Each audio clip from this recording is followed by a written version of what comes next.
Ya está. Perfecto. Buenas noches. Vamos a empezar con la reunión del día de hoy, que girará en torno a los problemas hipertensivos del embarazo. Entonces, vamos a leer el caso clínico que nos trae a una mujer de 19 años de edad, primigesta, con 29 semanas de gestación, que llega al hospital por un problema de disnea grave de 6 horas de duración. En su control prenatal no ha ocurrido nada de gravedad y niega cualquier antecedente médico previo. Su presión arterial es de 160 sobre 114 milímetros de mercurio, la frecuencia cardíaca es de 105 latidos por minuto, la frecuencia respiratoria es de 40 respiraciones por minuto y dificultosa laboriosa, y la saturación de oxígeno es de 90%. Los tonos cardíacos fetales están en el rango de 140 latidos por minuto. La razón de proteína creatinina urinaria es de 0.6 y la alanina transaminasa sérica es de 84, o sea, la TGP, y la aspartato transaminasa TGO es de 90. Considerar que en el embarazo se asume como normales que las transaminasas deben estar en un valor de menor a 35 unidades internacionales por litro. En el registro de controles prenatales se aprecia lo siguiente. Tenemos que a las 8 semanas de gestación, la paciente tuvo una presión arterial de 160 con una prueba de proteinuria rápida, prueba cualitativa negativa y una frecuencia cardíaca fetal de 140 latidos por minuto. A las 12 semanas, la presión de 110/70, proteinuria cualitativa negativa y una frecuencia cardíaca de 148 latidos por minuto. A las 16 semanas, la presión de 176, una proteinuria negativa y unos latidos cardiofetales en 150 por minuto. A las 20 semanas se encuentra una presión de 105 sobre 58, proteinuria cualitativa negativa, frecuencia cardíaca fetal en 138 latidos por minuto y una altura uterina de 20 centímetros.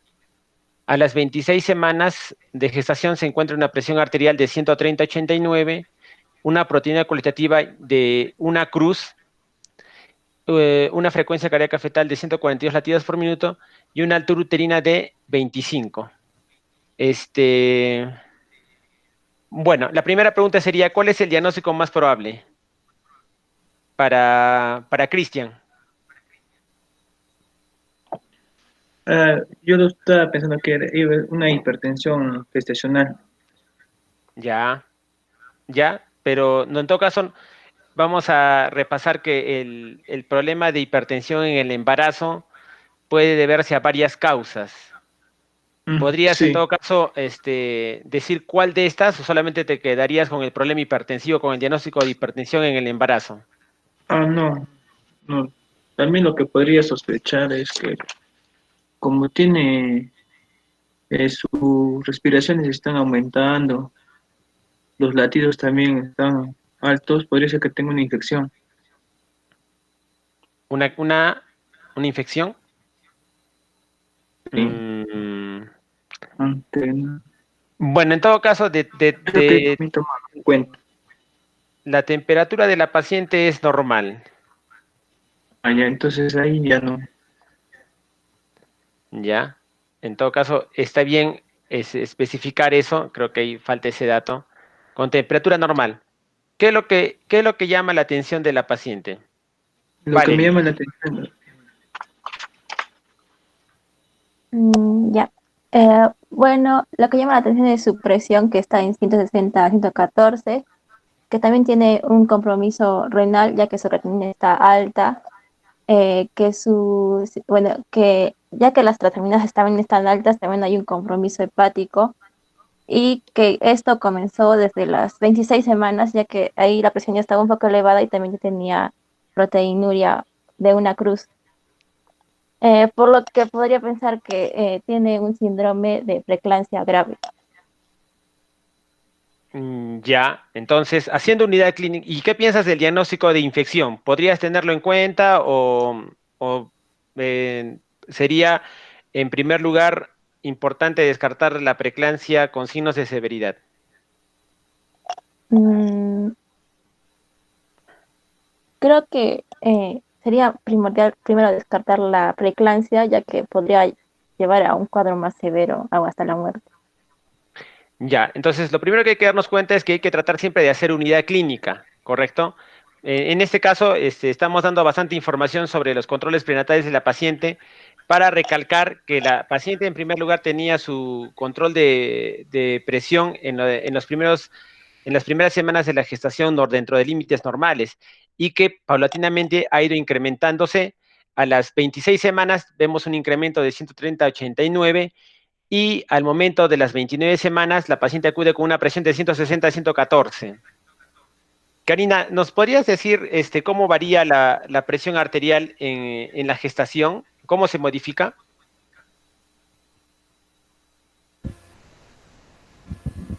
Mm, eh, eh, para, para una, para una hipertensión sería desde 140 a 90 y puede aumentar también hasta 155 sobre 110 milímetros de mercurio.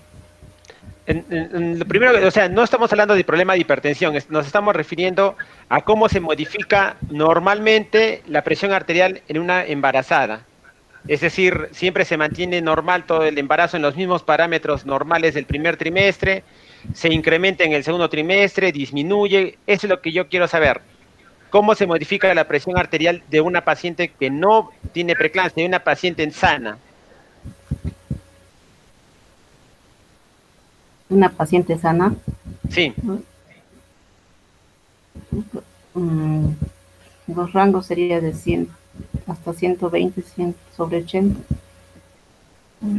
Claro, pero por ejemplo, nosotros hemos aprendido que en el embarazo, por ejemplo, lo que ocurre con la frecuencia cardíaca normalmente es que hay un incremento paulatino desde el primer trimestre hasta el tercer trimestre, llegando hasta 90 latidos por minuto.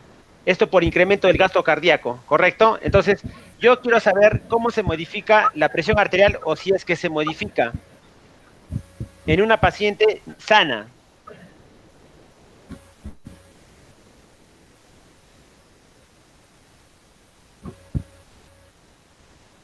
¿Qué nos dice Emily?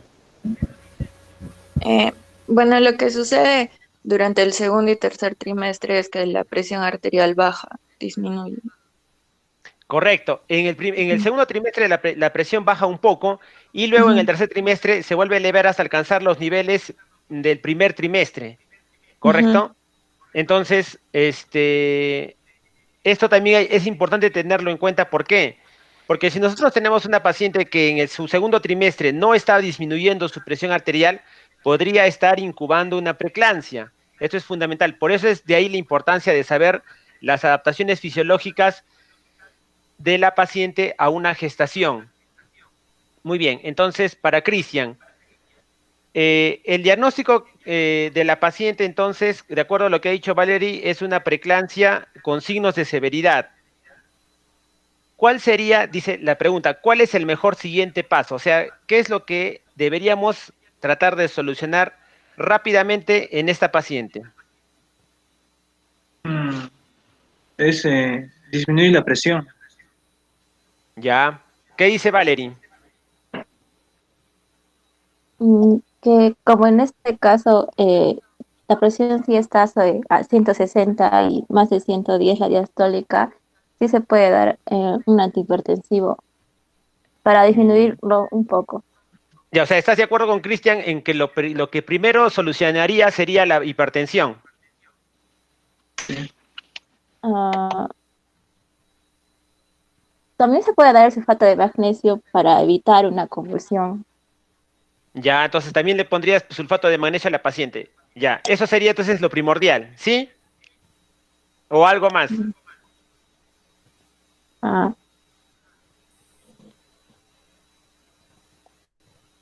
¿Qué dice Karina? Ahí en el caso clínico, ¿qué es lo más llamativo del estado de la paciente? Siempre dijimos, primero tenemos que darnos cuenta de las funciones vitales de la paciente. Bueno, su presión está elevada, 160 sobre 114. ¿Ya? Entonces ya tendríamos que hacer que termine el parto, que termine la gestación. Ya. Por eso, entonces, lo primero que indicarías es, así como ha dicho Cristian y Valerie, sería, primero vamos a hacer el manejo antihipertensivo y vamos a preparar a la paciente para terminar su embarazo. Eso sería esa sería la respuesta. ¿O algo más harías? Mm,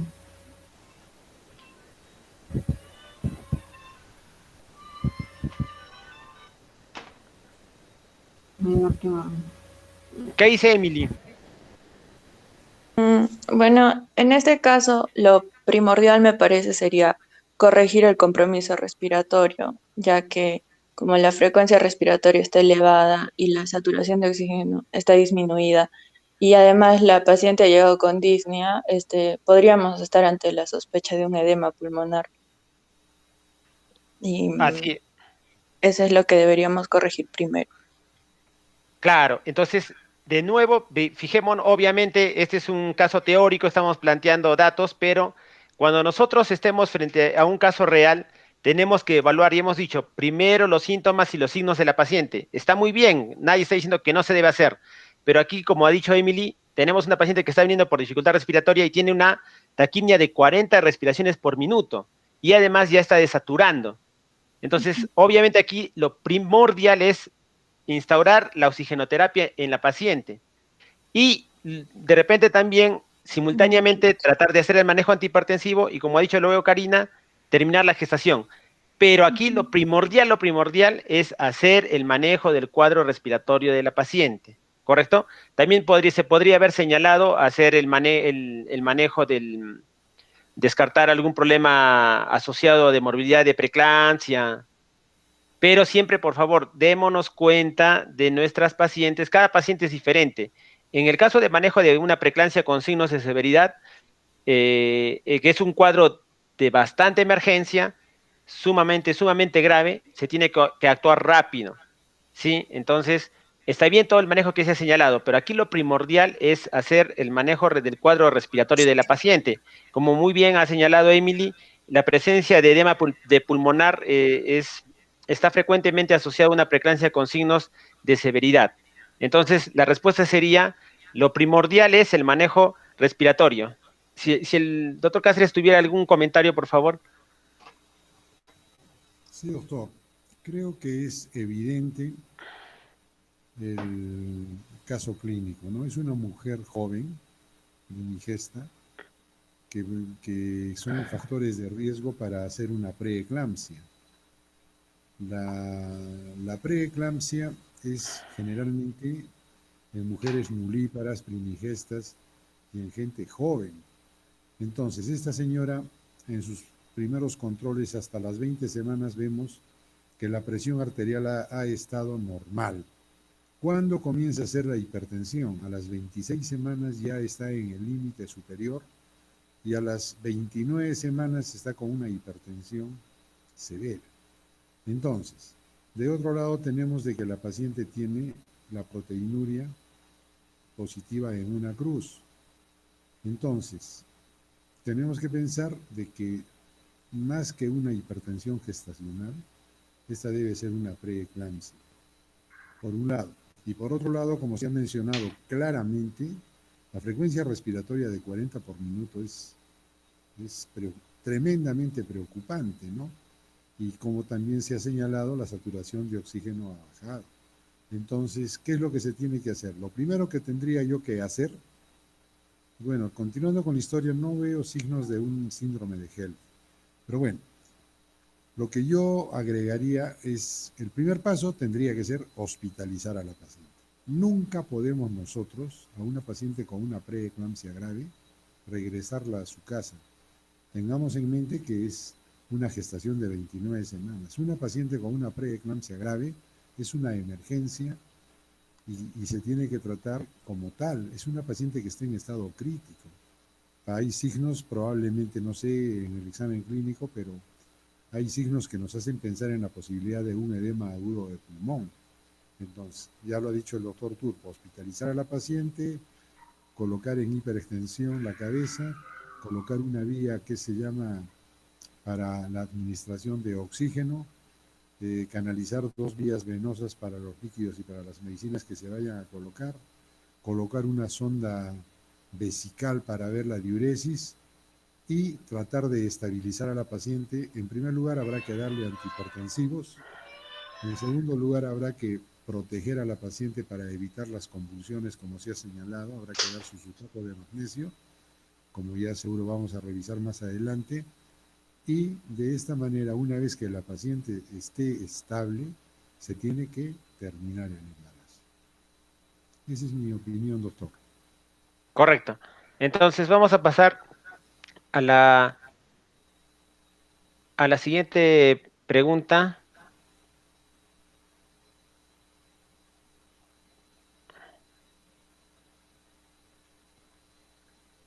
Dice, Emily, ¿qué pruebas te pedirías a esta paciente que serían prioritarias?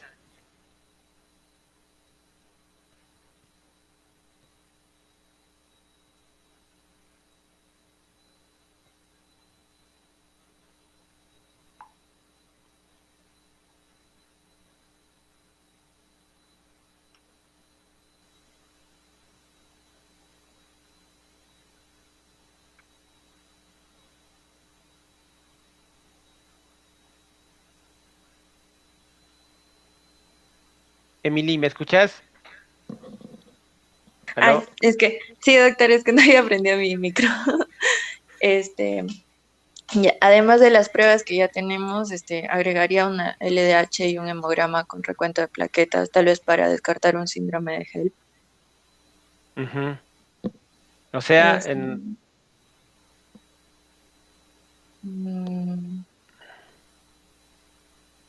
o sea, sería DHL ujú, y el- plaquetas.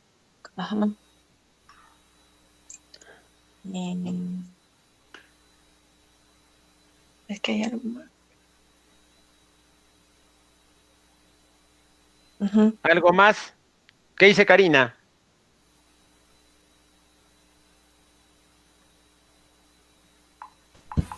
También podemos pedir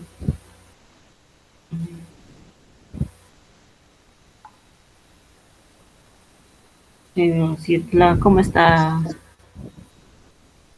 la orina de 24 horas, si es que tiene, si es que le puede dar alguna oliguria. Ujú. La proteinuria también. Ya, o sea, tú le pedirías además su proteinida de 24 horas. Bueno, podemos volver a repetir, ¿no? Mm, ya, claro, pero aquí lo que nosotros tenemos que tener en cuenta es, bueno, ahorita lo vamos a repasar mejor, pero en todo caso, ¿cómo se hace el diagnóstico de preeclampsia, Karina? Preeclampsia tiene que tener mayor de 20 semanas, que tenga una presión 140 sobre 90 y que además tenga proteinurias más de 0,3 gramos. Más de 0,3 gramos, pero ¿en qué tipo de proteinuria, de qué prueba es? En una orina de 24 horas. Claro, correcto. ¿Y qué otras maneras tienes de hacer el diagnóstico de proteinuria? Es decir, ¿de qué otras maneras puedes tú hacer el diagnóstico de proteinuria? Si no tienes la opción de hacer la proteinuria de 24 horas. Ya una tira reactiva, si es que tiene una cruz también puede indicar proteinuria. La relación proteína-creatinina también tiene que ser mayor a 0,3 también. Ya, o sea, sería una tira de proteinuria en orina y Una tira reactiva también y la relación de proteínas sobre creatinina. así es, la determinación del índice de proteína creatinina. Acá creo que tenemos una diapositiva en la cual, bueno, a ver, Karina, ¿por qué crees que no sería tan útil el dosaje de la proteinuria de 24 horas en esta paciente? ¿O sí se debería hacer?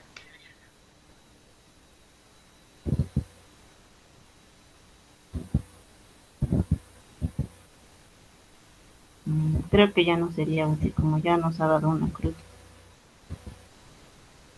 Entonces ya no se debería hacer.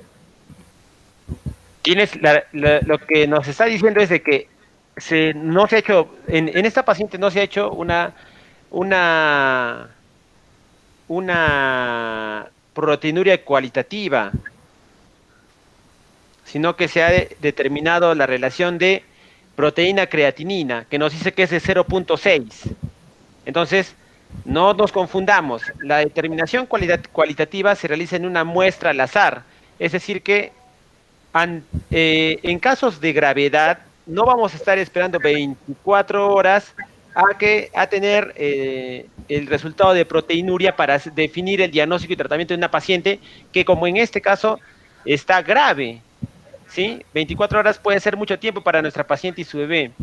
Entonces, una opción es hacer la proteinuria cualitativa, es decir que en una muestra de orina podemos utilizar una tira reactiva, que es algo parecido a la prueba de la nitracina que ayer Karina nos explicó, o también se puede utilizar el ácido sulfasalicílico para determinar el grado de la formación de espuma, para determinar en forma cualitativa, no cuantitativa, la cantidad de proteínas que pueda haber en esa orina.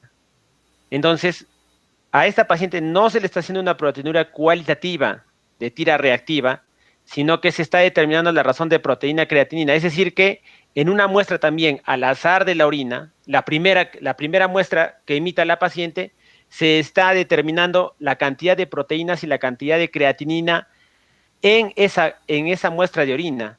Entonces, como podemos ver aquí, y para entender esto, bueno, acá nos dice de que en un varón la cantidad normal de excreción de creatinina es de entre 20 a 25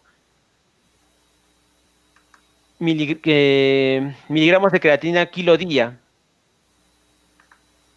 Y en una mujer es entre 15 a 20 miligramos de creatinina por kilo día. Obviamente en un varón la cantidad de creatinina que se excreta es mayor por mayor cantidad de masa muscular.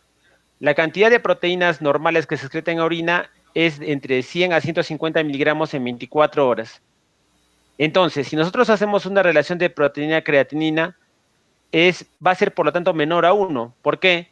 Porque más o menos nos va a salir 100 entre 150 dividido entre una paciente que pese 60, más o menos saldría entre 1000 a 1500 miligramos de creatinina. Entonces, lo normal es que siempre la relación de creatinina es menor de 1, ¿sí? Por lo previamente explicado. Ahora, ¿cuál es el problema de la proteinuria cualitativa? Es decir, la que se determina en la tira reactiva, que tiene elevada tasa de falsos negativos. Es decir, que una paciente con preeclampsia va a salir en la prueba cualitativa, en la tira reactiva, negativa para preeclampsia, va a salir 0. ¿Sí? De repente algo como lo que le estaba pasando a esta paciente, bueno, aunque es una paciente que está en segundo trimestre. Y la dificultad de la proteinuria de 24 horas es que vamos a demorar mucho tiempo para que nos dé el resultado. De ahí es la importancia de esta nueva prueba que ahora se está utilizando, que es la relación o el índice proteína-creatinina, que se realiza en una muestra al azar y que más o menos se relaciona a la excreción de las proteínas en 24 horas, en gramos día, ¿ya?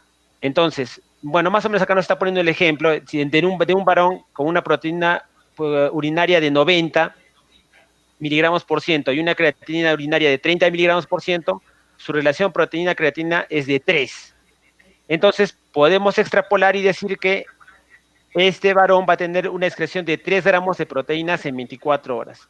Entonces, haciendo la relación para gestación, en la cual Karina ha dicho que lo normal es menos de 0.3, porque si sería mayor a 0.3 sería preeclampsia.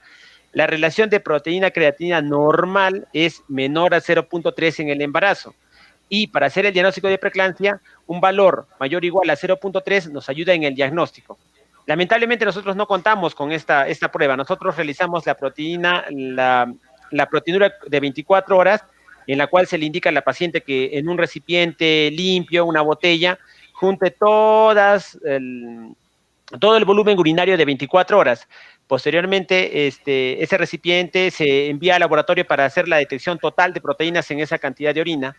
O también usamos la tira reactiva, es decir, en una muestra de la paciente sumergimos la tira reactiva y vemos cómo cambia de coloración para determinar la cantidad de proteínas, pero en forma cualitativa, no cuantitativa. ¿Cuál es el problema? Elevada tasa de falsos negativos. Por eso es que ahora esta prueba está tomando vigencia, ¿sí? Muy bien. Entonces, Valerie, ¿qué otras pruebas le pedirías a la paciente?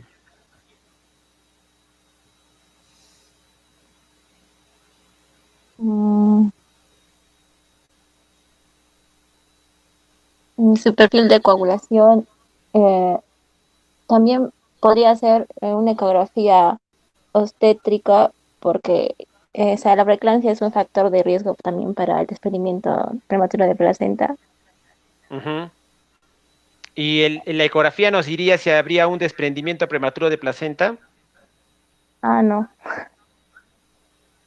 no. Mm, ya, entonces, ojo, ya, no, está bien también la respuesta, igual queremos saber cómo está el bebé, pero pongámonos en el caso de esta paciente que ya han resaltado usted que tiene un cuadro de gravedad porque su presión está muy elevada, tiene una taquimia marcada, tiene dificultad respiratoria, entonces, obviamente puede haber muchas pruebas que podríamos hacer, pero ¿cuáles serían las más importantes? Emily ya ha señalado las plaquetas, bueno, y tú me estás diciendo que se podría pedir también un perfil de coagulación, también en el supuesto de que pues, estás pensando en una coagulación intravascular diseminada. Ajá.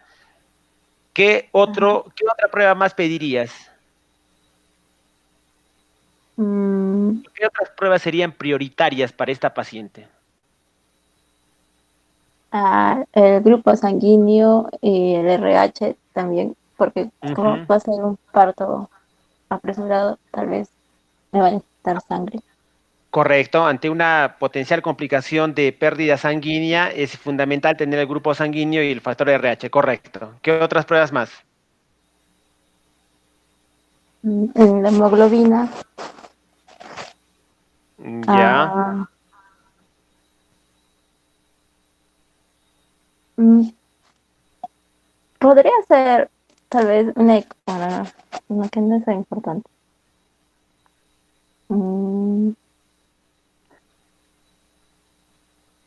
Karina ha señalado que para hacer el diagnóstico de preeclampsia, se realiza el diagnóstico de la siguiente manera. En primer lugar, una paciente que tiene más de 20 semanas, que tiene hipertensión, pero o sea, una presión arterial mayor o igual a 140/90 y que tiene proteinuria de 24 horas mayor a 300 miligramos. En la ujú. actualidad, también se puede definir preeclampsia de otra manera. ¿Sabes cuál es esa manera? O con otros marcadores, con otros Ah, análisis también se puede definir. con que hay un compromiso renal con una creatinina menor, no, mayor a 1,1. También puede Mayor a ser por 1,1. la Precisamente afectación justo, hepática, ya, porque se va a evaluar con las, bueno, va a haber un aumento de las transaminasas que se pueden elevar tal vez al doble también. ujú, Y que tenga compromiso cerebral como dolor de cabeza o escotomas, trastornos de la visión, o el edema pulmonar. correcto. Entonces, de esos marcadores, de esos hallazgos clínicos y laboratoriales, ¿cuál de ellos falta completar en esta paciente entonces? Y ahí ya sale la respuesta. Mm, ¿Cuáles son los que te eh, faltan?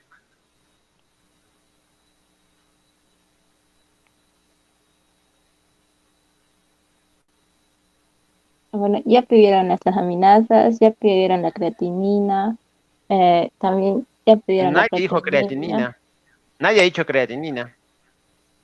Perdón. Entonces falta pedir la creatinina. Correcto. Y para completar entonces los análisis más importantes, obviamente más importantes, sería también las plaquetas. Entonces, la respuesta sería creatinina y plaquetas. Obviamente no estamos diciendo que solamente se debe pedir eso, no, pero la idea es afianzar el conocimiento de los marcadores más importantes para hacer el diagnóstico. Finalmente, Cristian, entonces, haciendo el resumen, dinos por favor cuál sería el plan de manejo en esta paciente.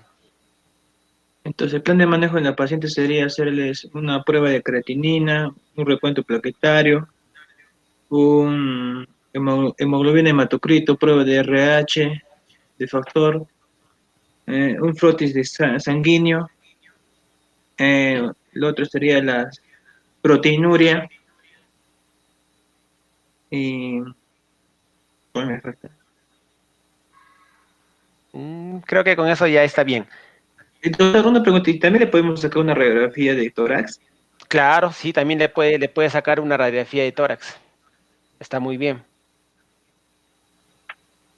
Es una buena opción también. Sobre todo ahora en este momento en que estamos con la pandemia del coronavirus, es una posibilidad de tener en cuenta.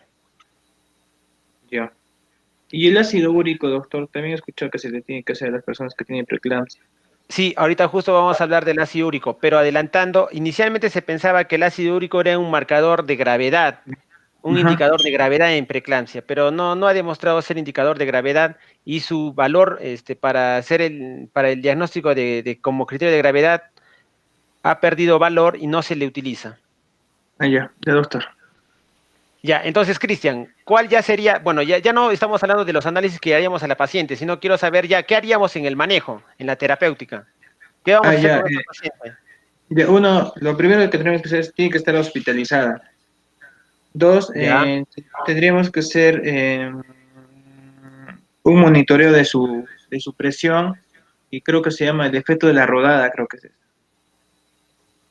ya, Ya, claro, ujú. pero Tendríamos que pero darle de nuevo hipertensión. llamando la atención, aquí lo que tenemos es una paciente que se está asfixiando y que tiene una Ah, claro. hipertensión marcada. Eso es o sea, Ajá, lo que quiero que me detalles es ya, ¿qué vamos a hacer? O sea, tú me estás ya, diciendo, bueno, señora, se va usted a hospitalizar porque está usted un poco grave. O sea, pongámonos en el caso. O sea, aquí las cosas tienen que ser rápidas. De repente, podría ser otro el cuadro en que la paciente está más o menos estable y podríamos decirle, sí, señora, usted se va a hospitalizar para hacerle sus diferentes pruebas y de acuerdo a eso vamos a ver cómo evoluciona, si vamos a esperar o de repente ya no va a poder continuar con su embarazo. No, tenemos que entender que esta es una paciente que está con 40 de frecuencia respiratoria. claro. Entonces, por eso quiero que me digas el manejo. O sea, ya llega esta paciente Ah, y ¿qué ya. hace?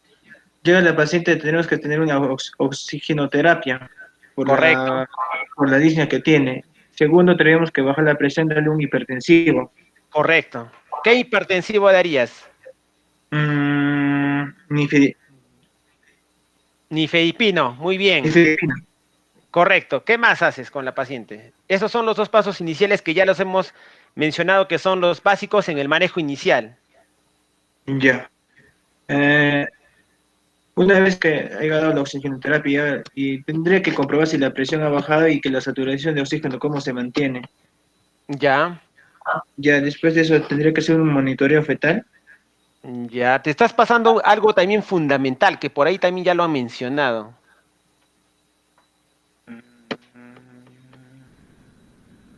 Está muy bien saber cómo está el bebé, pero también tenemos que hacer un paso fundamental en esta paciente, A sus porque si signos no, vitales.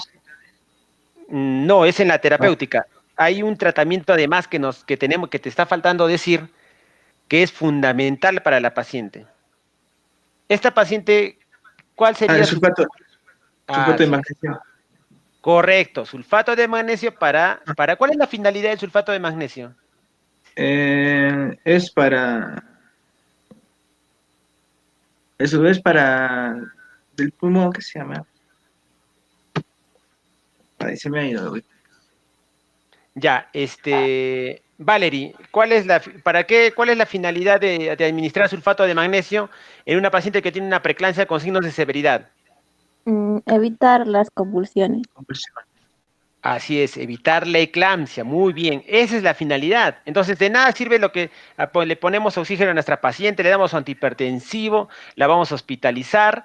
Si no le damos el sulfato de magnesio a la paciente, igual va a convulsionar, igual se va a morir, no tiene sentido. Entonces, fundamental en una paciente con preeclampsia con signos de severidad es hacer la terapia de prevención de la eclampsia con sulfato de magnesio. Muy bien. Karina, ¿qué otro paso podríamos considerar en el manejo de esta paciente? Ya nos han mencionado estabilizar a la paciente, administrarle oxígeno, hacer manejo antihipertensivo, colocar sulfato de magnesio. ¿Qué más podrías agregar? Mm, La maduración fetal también. Podría ser, sobre todo teniendo en cuenta la edad gestacional. Muy bien. Emily, ¿qué otro paso más podríamos considerar en el manejo de la paciente? Doctor, en el caso de la sospecha del edema pulmonar, ¿también podemos utilizar un diurético? También se puede utilizar un diurético. Muy bien. ¿Qué más Eso. hacemos? Ya lo habían mencionado también por ahí. ¿Qué vamos a hacer con esta Y paciente? O sea, ya la vamos a hospitalizar finaliza. y la vamos a tener con su sulfato, le vamos a dar su Ujú, nifedipino, le vamos a dar la oxigenoterapia, ideal con ujú, máscara de reservorio. ujú. ¿Qué más vamos a Eh, hacer? Ya con eso solucionamos el cuadro. Finalizar el embarazo. Correcto, finalizar el embarazo. Entonces, ese es el paso final. Obviamente, como nosotros ahorita estamos repasando, no es simplemente recibir a esta paciente y decir, ya, hay que llevarla a sala de operaciones para hacer la cesárea. No, lo primero es estabilizar a la paciente, hacer el manejo de la fluidoterapia, colocar el sulfato de magnesio, mantener la vía aérea permeable, hacer el manejo antihipertensivo, pedir los análisis y llevar mi paciente a sala de operaciones más o menos compensada. Es igual si nosotros tenemos esta paciente en primer nivel de atención, no la voy a llevar apenas de haberla recibido, sino tengo que primero estabilizarla. Igual colocaré el oxígeno, igual puedo hacer el manejo antihipertensivo, igual tengo que colocar sulfato de magnesio. Muchas veces, ante la premura, obviamente nos asustamos cuando recibimos a estas pacientes y rápidamente las llevamos al hospital. Pero nos damos cuenta que cuando llegamos nos han faltado varios pasos llegar a completar para estabilizar a nuestra paciente. Y en algunos casos ha ocurrido que personal de salud de primer nivel de atención, por apurarse, tiene las complicaciones de convulsiones o las pacientes llegan más graves. Entonces, esto es algo que nosotros tenemos que manejar y es un indicador de calidad. Es decir, que si tú estás refiriendo a una paciente con preeclampsia grave y no le has puesto sulfato, estás muerto. Si no le has hecho manejo antihipertensivo, estás muerto. Si no has colocado la sonda vesical, estás muerto. Entonces, esto también es algo que siempre se tiene que tener en cuenta, ¿sí? Si el doctor Cáceres tuviera alguna acotación. Sí, doctor. Creo que el análisis en cuanto al diagnóstico y en cuanto al manejo que han señalado los alumnos y que usted lo ha reforzado, me parece muy, muy, muy claro, pero quizás ya de repente esto como adelanto, de repente usted lo va a decir en su exposición. Hoy en día nosotros tenemos las claves, la clave azul, la clave roja y la clave amarilla. Cuando nosotros tenemos una paciente obstétrica con un cuadro hipertensivo como este, constituye una emergencia y entonces constituye lo que hoy en día en los hospitales del Ministerio de Salud nosotros conocemos como la clave O. Entonces, la paciente llega por emergencia y nosotros tenemos que aplicar la clave O. ¿Qué significa la clave O? La clave O significa que en la emergencia tienen que constituirse una serie de especialistas de otras especialidades. Tiene que estar el anestesiólogo, tiene que estar el internista, tiene que estar el luciólogo, el cardiólogo, de repente también en este caso el neumólogo, etcétera, etcétera. Entonces, todos ellos tienen que evaluar a la paciente previamente, uno a continuación del otro, y cuando ya con el aporte de todos ellos, porque tiene que ser un manejo multidisciplinario, es que recién nosotros podríamos pasar a terminar el embarazo. Nada más, doctor. Gracias. Correcto. Muy bien, entonces, gracias, doctor Cáceres. Bueno, entonces aquí ya en resumen tenemos una paciente primigesta de 29 semanas con disnea grave de inicio súbito y una presión arterial grave también de inicio súbito y con relación de proteína creatina elevada y pruebas de función hepática elevadas, transaminasas elevadas. En sus registros prenatales se aprecia una presión arterial normal en el embarazo, con una presión arterial ya al límite y una proteína de una cruz en la última visita a las 26 semanas, 3 semanas antes de su ingreso. Entonces, bueno, de nuevo para reforzar, es el diagnóstico más probable, una preeclampsia con signos de gravedad. Entonces, lo que tenemos que decir y aprender ahora no es solamente decir, es un trastorno hipertensivo o es una hipertensión gestacional, sino que vamos a repasar un poco la clasificación y vamos a saber cuándo corresponde el diagnóstico de preeclampsia con signos de gravedad, que como lo ha mencionado el doctor Cáceres, es el cuadro más severo que implica un manejo inmediato y multidisciplinario para evitar las complicaciones en estas pacientes. Entonces, el mejor siguiente paso, ya lo habíamos dicho, la máxima prioridad aquí es la oxigenación, ¿sí? La idea es mantener una saturación por encima del 94% y si la paciente obviamente ya está agotada, se puede requerir incluso soporte ventilatorio. Se tiene que proceder a hacer el manejo con cuidados intensivos quienes van a proceder a intubar a la paciente. La segunda prioridad es disminuir la presión arterial con agentes antihipertensivos. Nosotros no contamos con drogas antihipertensivas para hacer manejo intravenoso, excepto las pacientes que van a UCI donde se utiliza nitroprusiato de sodio. Nosotros utilizamos el nifedipino, como lo ha señalado Cristian, en tabletas de 10 miligramos y que lo damos condicional, algo parecido a lo que hacíamos en el tratamiento tocolítico del parto pretérmino. Es decir que la idea es dar el nifedipino en tabletas de 10 miligramos para buscar disminuir la presión arterial en un rango de 90 a 100. También hay que tener en cuenta que no es ideal, no es correcto disminuir la presión a límites normales, porque esto puede ser contraproducente para la paciente, ¿sí? Bueno, y también lo señaló Emily, si se confirma el edema pulmonar, debe administrarse diuréticos como furosemida. En las pruebas de laboratorio prioritarias, entonces aquí, obviamente hay otras pruebas que también son importantes, que ya lo han señalado, pero aquí la idea es hacer el manejo de la disfunción orgánica que se puede encontrar asociada a la preeclampsia, ¿sí? Que eso ahorita también lo vamos a ver. Y para completar esa detección, tenemos que pedir un recuento sanguíneo con plaquetas y la detección de creatinina. En el manejo, bueno, ya Cristian hizo el resumen, lo primero es estabilizar a la paciente, optimizar la oxigenación, bajar la presión arterial, estabilizar el estado fetal, administrar corticoides, que señaló Karina que también es importante tener en cuenta, iniciar el sulfato de magnesio para prevenir las convulsiones y terminar la gestación. Entonces, este es el manejo que se debe hacer en una paciente que tiene una preeclampsia con signos de severidad. ¿Correcto? Bueno, estos son los objetivos de esta reunión. Y en primer lugar, vamos a repasar que los trastornos hipertensivos del embarazo se dividen en 4. En primer lugar, la hipertensión gestacional, el síndrome de preeclampsia-eclampsia, la hipertensión crónica y el síndrome de preeclampsia sobreañadido a hipertensión crónica. ¿Sí? Muy bien. Entonces, básicamente hoy día íbamos a hablar de preeclampsia-eclampsia, pero el diagnóstico de hipertensión gestacional es algo parecido a la preeclampsia, solo que no tiene proteinuria, es decir, que es una paciente que tiene más de 20 semanas de gestación, que tiene una presión arterial mayor o igual a 140-90 milímetros de mercurio, pero que no tiene proteinuria.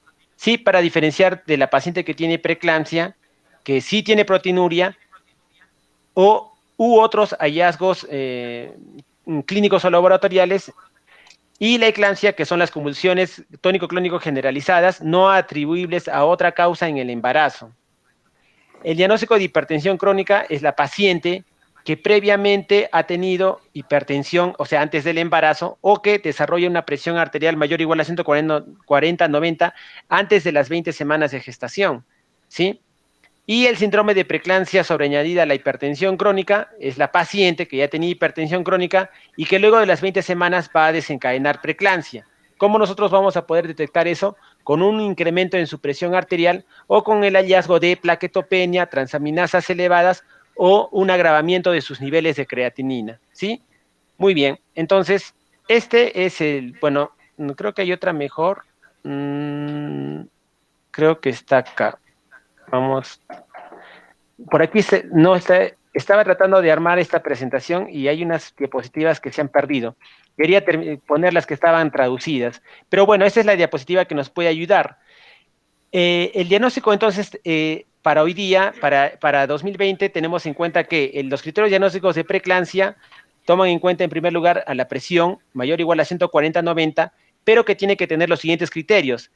Tenemos que tener por lo menos 2 tomas de presión separadas 4 horas en una paciente que tiene más de 20 semanas y que previamente ha tenido valores normales, como la paciente del caso clínico, ¿sí?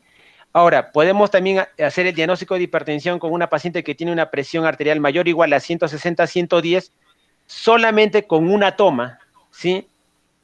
No es necesario tener 2 tomas para hacer el manejo inmediato. Estos son cuadros graves en los que no se puede perder tiempo. Ahora, ¿por qué se tiene que hacer 2 tomas en la definición de 140/90? Porque aquí se tiene que considerar la hipertensión de bata blanca, ¿sí? Hay pacientes que pueden llegar asustadas o de repente se asustan porque Cristian las está examinando, entonces hacen cuadro de hipertensión. Entonces, tenemos que siempre confirmar esto y hacer una segunda toma para confirmar que la paciente tenga hipertensión. Entonces, el primer criterio de hipertensión ya está. ¿Cómo nosotros hacemos el diagnóstico de proteinuria? Ya lo hemos detallado. Pero, ¿qué ocurre? En primer lugar, aquí, aquí comentarles que cuando yo hice la residencia, ya hace 10 años más o menos atrás, el diagnóstico de preeclampsia era el que ya hemos señalado, paciente de más de 20 semanas con hipertensión y proteinuria, ¿sí? Pero ¿cuál era el problema? Que hay un porcentaje importante de pacientes que tienen hipertensión, pero que no desarrollan proteinuria, pero que luego van a desencadenar cuadros de gravedad como eclampsia, síndrome Gel, desprendimiento prematuro de placenta normoinserta, accidente cerebrovascular, etcétera, pero no desencadenaban proteinuria. Es más, hay entre 10 a 12% de pacientes que desencadenan síndrome Gel, no tienen proteinuria, ¿sí? Entonces, y también hay que tener en cuenta algo más, que cuando nosotros empezamos a decir, a repasar la historia natural de la preeclampsia, eclampsia, pensamos en una línea continua de agravamiento de la enfermedad. Es decir, que en primer lugar tenemos una paciente sana, que luego va a desencadenar hipertensión gestacional, que luego va a desencadenar una preeclampsia sin signos de severidad, que luego va a desencadenar una preeclampsia con signos de severidad, que luego va a desencadenar una eclampsia y que luego va a morir.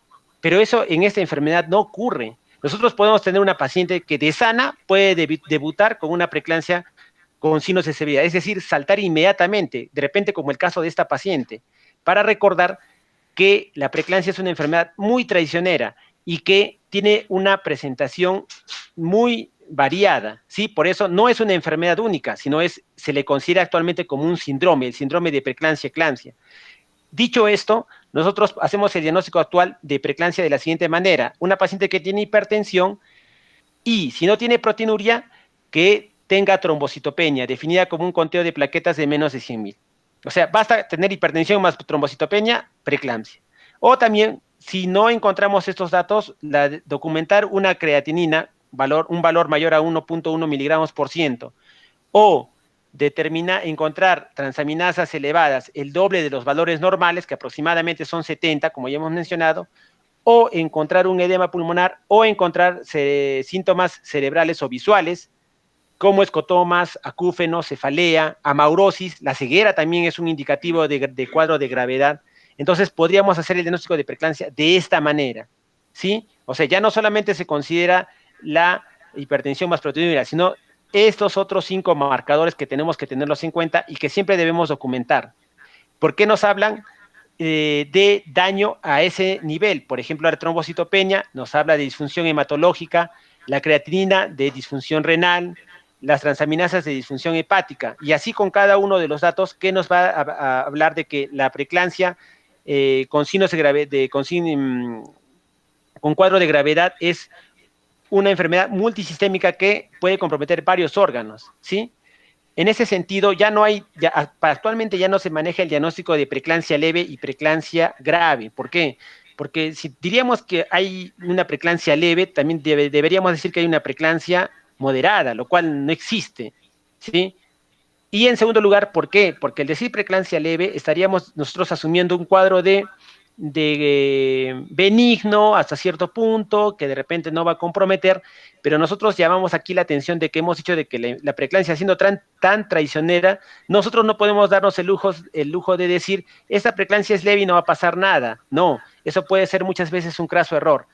Y actualmente la preeclampsia se clasifica como preeclampsia sin signos de severidad y preeclampsia con signos de severidad. ¿Cuáles son estos signos de severidad? En primer lugar, una presión arterial mayor o igual a 160-110 y la presencia de los otros hallazgos secundarios que habíamos mencionado previamente. La trombocitopenia, las pruebas de disfunción hepática, transaminasas elevadas. Aquí también tenemos que tener en cuenta la presencia de un dolor persistente a nivel del cuadrante superior derecho o dolor epigástrico, que habla de inminencia de rotura hepática, la insuficiencia renal con la creatinina, el edema pulmonar y las manifestaciones cerebrales y o visuales. Entonces, repasemos un poco de que cómo es que el embarazo va a causar o agravar la hipertensión y tener en cuenta que este es un problema hasta cierto punto frecuente que está presente en el 5 a 10% de todos los embarazos.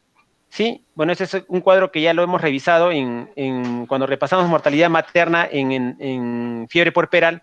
Y aquí tenemos que los trastornos hipertensivos son un porcentaje importante, entre 10 a 15% de las causas de muerte materna, ¿sí? Y de nuevo remarcar que casi la mitad de estas muertes maternas podrían ser prevenibles. ¿Qué es lo que pasa a nivel de Perú? Esta es la última encuesta que yo pude conseguir de 2018, en la cual vamos viendo de que la principal causa de muerte que estábamos nosotros teniendo de hemorragia obstétrica, y esto ya es histórico, siempre a nivel mundial la principal causa de muerte ha sido la hemorragia obstétrica, ya hasta cierto punto ha cambiado, porque en el año 2018 la principal causa de muerte materna, como bien podemos ver acá, se atribuye en 22% a los trastornos hipertensivos. La hemorragia obstétrica ya disminuye a 18.9%, teniendo en cuenta que hay la atención por especialistas de la paciente durante su parto, el manejo de hemoterapia, mayor cantidad de bancos de sangre, manejo más especializado. Pero el problema de trastornos hipertensivos, como ahora vamos a repasar en la etiología, está incrementando básicamente por los estilos de vida que también favorecen el desarrollo de la preeclampsia y eclampsia. Y en un futuro esto sí va a aumentar. ¿Por qué? Porque los estilos de vida, si no se corrigen, van a llevarnos a una epidemia de preeclampsia. Muy bien, entonces, esto es lo que ya habíamos repasado. Bueno, más o menos vamos a incidir en el síndrome de preeclampsia-eclampsia. Bueno, estas son, acá estaban las diapositivas que quería presentar, que se han movido un poco. Entonces, esto ya lo hemos repasado, bueno, que ya está traducido. Cuando yo también hice mi residencia, se podía hacer el diagnóstico de preeclampsia con un incremento de 30 a 15. ¿Qué significa esto? Y de repente lo van a leer. Se podía hacer también el diagnóstico de hipertensión en una paciente que tenía un incremento de 30 milímetros de mercurio en la sistólica o 15 milímetros de mercurio en la diastólica. Entonces también decíamos, ya tiene hipertensión, y si tenía proteinuria era preeclampsia. Actualmente este criterio también ya se ha dejado de lado, básicamente porque las pacientes que tienen este incremento no desarrollan complicaciones de severidad como síndrome GEL, desprendimiento prematuro de placenta o muerte.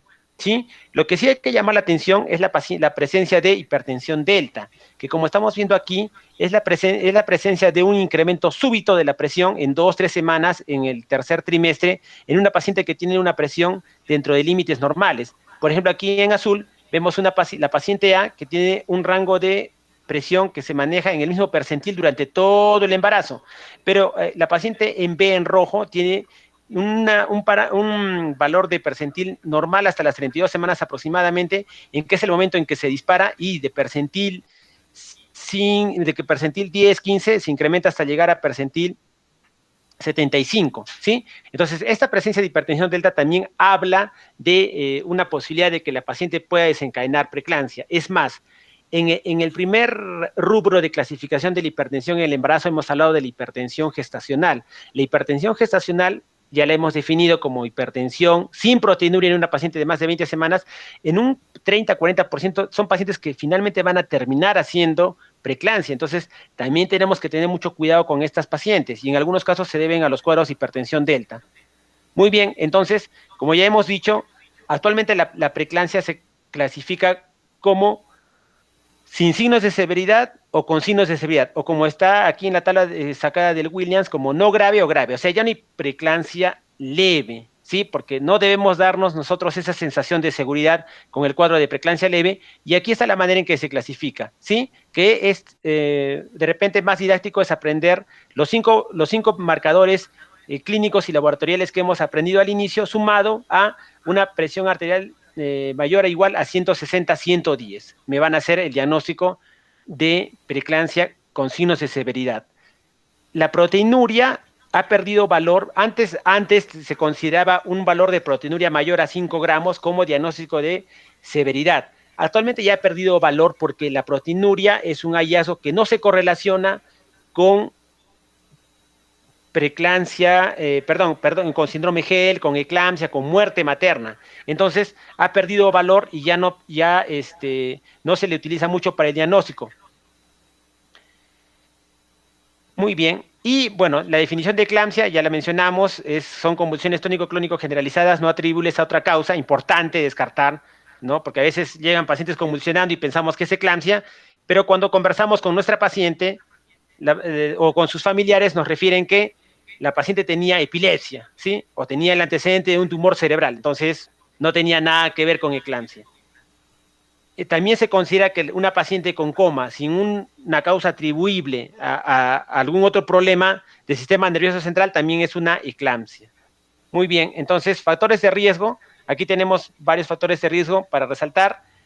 Siempre acuérdense que una paciente primigesta, es decir, una paciente que se encuentra en su primer embarazo, puede desencadenar preeclampsia en cualquier momento de su gestación, como nuestra paciente del cuadro clínico. Sí, siempre pensemos, ¿no? Nunca pensemos, esta paciente siempre ha estado con presiones dentro de rangos normales, no va a ser preeclampsia. Esa paciente primigesta puede hacer preeclampsia en cualquier momento. Incluso se ha descrito cuadros de preeclampsia durante el parto o incluso en el puerperio, ¿sí? Que también desencadenan cuadros de gravedad. Los antecedentes de preeclampsia y eclampsia, bueno, en obstetricia es algo que se repite a menudo, el hecho del antecedente de la enfermedad previa.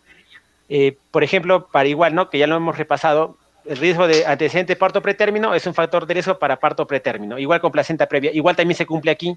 Los extremos de la vida, pacientes muy jóvenes o mayores de 40 años, el periodo intergenésico largo, mayor a 10 años, y enfermedades crónicas como hipertensión arterial crónica, nefropatía crónica, las trombofilias, enfermedades autoinmunes como lupus o síndrome de anticuerpos antifosfolipídicos, los cuadros de obesidad. Por eso estamos hablando de que esta epidemia de obesidad es también un factor de riesgo para preeclampsia, bueno, más asociada a la raza negra.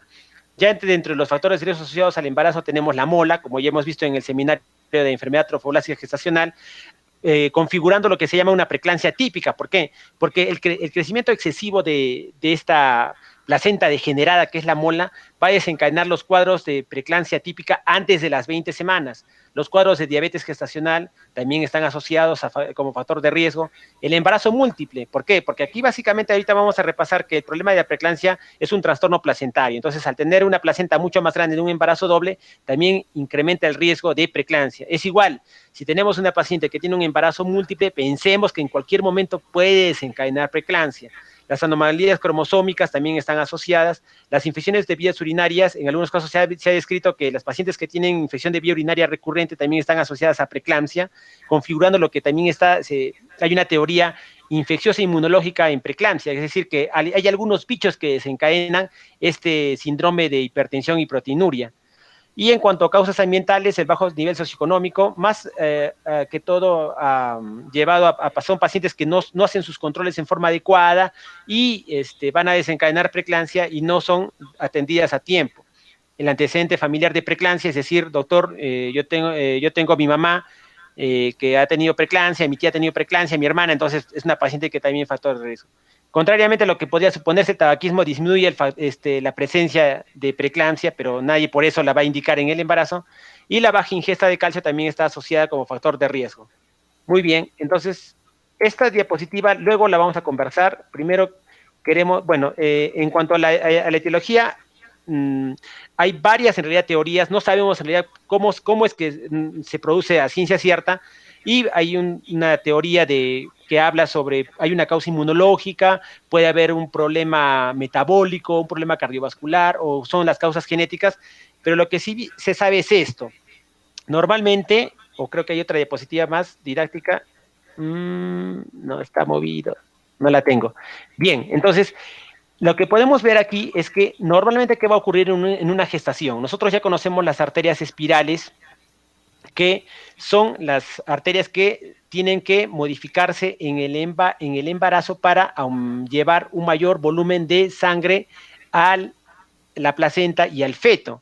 Entonces, este cambio de las arterias espirales se va a conseguir por una interacción entre el sistema inmune materno y el trofoblasto.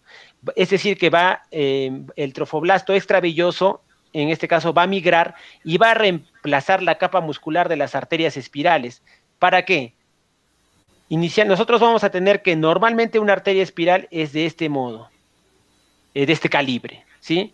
Y ya hemos visto en las adaptaciones fisiológicas del embarazo que lo que tiene que ocurrir con estas arterias espirales para asegurarnos un embarazo exitoso, que tiene que producirse un incremento de casi el doble, ¿sí? Para llevar todo este volumen de sangre a la placenta y al feto. Entonces, aquí juega un papel muy importante el trofoblasto extravelloso, que reemplaza esta capa muscular y nos va a llevar a una distensibilidad de las arterias espirales y va a asegurarnos un adecuado flujo en un embarazo normal.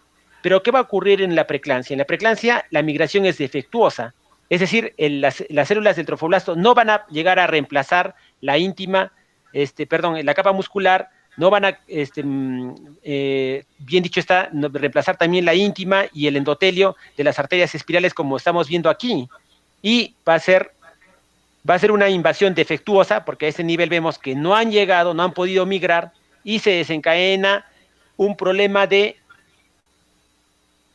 falta de oxigenación, porque el volumen de sangre que va a llegar por estas arterias no va a ser el suficiente para el crecimiento adecuado del feto, y esto me va a ocasionar una disfunción endotelial. Por la hipoxia se van a liberar múltiples mediadores inflamatorios, básicamente sustancias vasoconstrictoras, citoquinas, endotelinas, tromboxanos, que van a producir un vasoespasmo, con lo cual explicaríamos la hipertensión.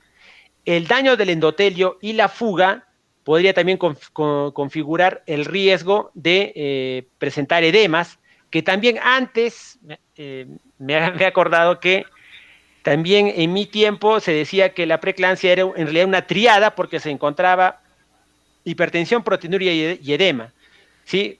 Actualmente ya el edema, ya vimos en las adaptaciones fisiológicas que el 80% de gestantes tienen edema y no tienen ninguna enfermedad, o sea, es normal. Por eso el edema ha dejado de ser diagnóstico de preeclampsia. Entonces, todo este problema me va a llevar a una disfunción endotelial que va a dañar todas estas arterias inicialmente, y luego la liberación de estos factores sistémicos a nivel de todos los órganos va a hacer que dañar los vasos y va a producir un daño de las plaquetas, daño de los eritrocitos, y esto me va a explicar la plaquetopenia, el incremento de las transaminasas y todas las disfunciones que nosotros hemos señalado ya para el diagnóstico.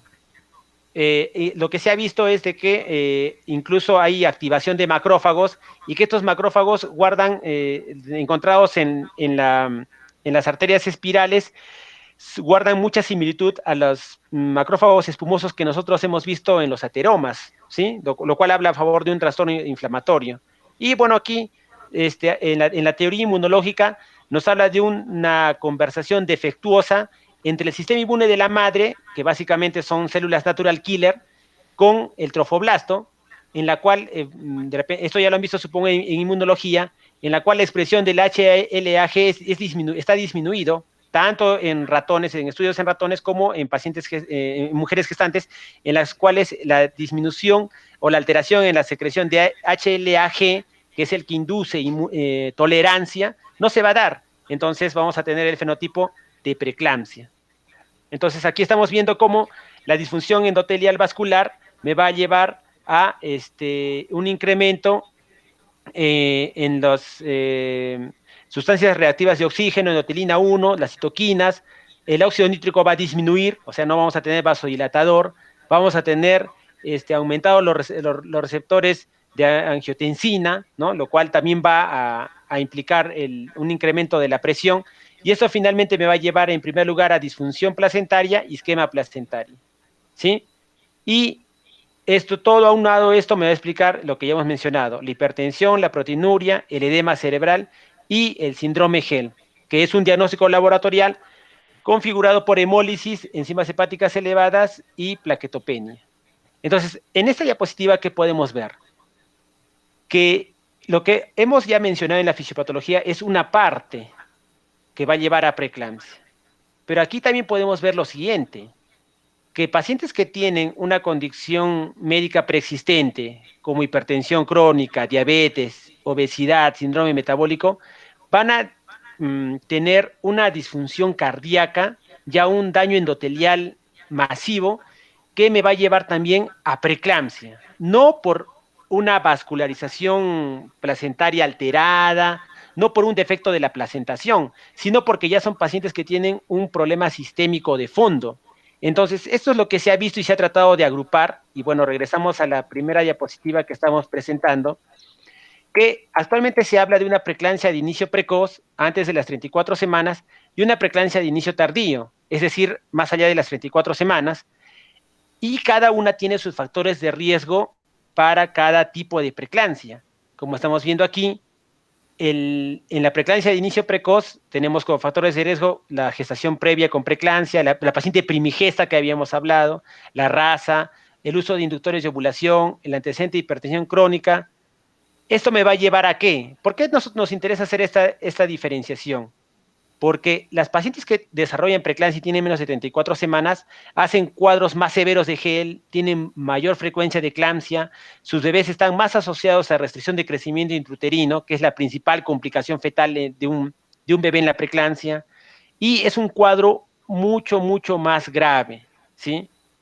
En cambio, las preeclampsias de inicio tardío tienen como factores de riesgo ya cuadros de disfunción endotelial sistémica como obesidad, diabetes pregestacional o gestacional, la anemia materna, son pacientes multíparas en extremos de la vida que no tienen tanta frecuencia de las complicaciones como cuadro de síndrome GEL, eclampsia o RCU. Es más, como estamos señalando acá, podemos encontrar fetos frecuentemente con peso adecuado o incluso grandes para la edad gestacional, ¿sí? Aquí no hay signos de hipoxia placentaria y el tamaño de la placenta es normal o grande en comparación con la preeclampsia de inicio precoz. Es más, ahorita vamos a hablar un poco de cómo nos puede ayudar también el Doppler, en la cual el Doppler va a estar alterado en la preeclampsia de inicio precoz, pero normal en la preeclampsia de inicio tardío. Y hay otras pruebas que ahorita no quiero hacerlo muy complicado, solamente vamos a hablar de la más importante, que también nos ayudan a hacer el diagnóstico de ese tipo de preeclampsia. Es más, en otros lugares también ya se está hablando ya no solamente de preeclampsia con signos de severidad o sin signos de severidad, sino también establecer si es una preeclampsia de inicio precoz o es una preeclampsia de inicio tardío. ¿Por qué? Porque obviamente la preeclampsia de inicio precoz nos tiene que mover a hacer un seguimiento más agudo, ¿no? Hay que incidir más en estas pacientes, no dejarlas. En cambio, la preeclampsia de inicio tardío, además de que es un cuadro hasta cierto punto no tan complicado, ya tenemos la ventaja de que teniendo una gestación a término, ya podríamos terminarla sin ninguna complicación. Muy bien, entonces seguimos avanzando. Bueno, en cuanto a la teoría genética, hay varios genes que se han descrito asociados. Bueno, ahorita la idea no es tener en cuenta esto. Y bueno, acá hay un desbalance básicamente entre vasodilatadores y vasoconstrictores. Es decir, ¿qué vamos a encontrar con prostaglandinas? Prostaciclina I2 disminuida, el óxido nítrico disminuido, las endotelinas, sobre todo endotelina 1, aumentados. Y también vamos a encontrar proteínas angiogénicas y antiangiogénicas en desequilibrio, ¿sí? Aquí creo que hay una... Mejor lo vamos a explicar, ahí está, con esta diapositiva de la última edición del Williams, de la siguiente manera. Nosotros vamos a tener cómo es que el trofoblasto, el endotelio de las arterias espirales hacen esta conversación para producir la neovascularización, la adaptación de los vasos sanguíneos. Hay varias moléculas, con las que queremos quedarnos hoy día es con este factor de crecimiento endotelio vascular, que señaliza a través de esta tirosina quinasa parecida a FMS, o sea, el FLT1. ¿Qué va a ocurrir? Normalmente, el factor de crecimiento endotelio vascular del trofoblasto va a señalizar a la célula endotelial de la arteria espiral y se va a empezar a producir la neovascularización. Pero ¿qué va a ocurrir en la preeclampsia? En la preeclampsia nosotros, como estamos viendo aquí, tenemos a este receptor soluble que va a secuestrar al factor de crecimiento endotelio vascular y no lo va a dejar señalizar, ¿sí? Lo va a secuestrar. Igual va a ocurrir con otros factores, como por ejemplo aquí la endoglina soluble, que va a secuestrar el factor de crecimiento transformante beta 1. Y aquí lo vemos más sencillo. En el embarazo normal vamos a tener la vasodilatación producto de la señalización del factor de crecimiento endotelio vascular en verde y del factor de crecimiento placentario en celeste, ¿sí? Todos felices, todos contentos. Pero ¿qué va a ocurrir en la preeclampsia? En la preeclampsia no va a poder haber esta neovascularización y más bien vamos a tener vasos de poco calibre. ¿Por qué? Porque como estamos viendo aquí, el SFLT1, o sea, este receptor de tirosina quinasa parecida a FMSS, su abreviatura, soluble, va a secuestrar a todos los factores de crecimiento, se los va a esconder y no vamos a tener señalización. Entonces, ustedes dirían, pero ¿y de qué me sirve saber esto? Sirve porque, como ya hemos visto en la anterior diapositiva, se puede hacer predicción de preeclampsia dosando estas moléculas. Podemos dosar en una paciente el factor de crecimiento, podemos dosar en una paciente el SFLT1 y de acuerdo a si está incrementado podemos sospechar, ya, esta paciente puede más adelante desarrollar preeclampsia. Y eso es algo importante en la predicción de la preeclampsia. Es decir, qué bonito sería que nosotros, teniendo una paciente de menos de 20 semanas, haríamos ciertas pruebas que nos dijeran, ya, esta paciente más adelante va a ser preeclampsia. ¿Por qué? Porque de repente podemos hacer prevención o podríamos decirle, señora, usted tiene que tener un cuidado, un control prenatal más frecuente, tiene que hacer estas pruebas antes, etcétera. Eso ahorita ya vamos a hablar en la prevención. De ahí la utilidad de conocer estas cosas.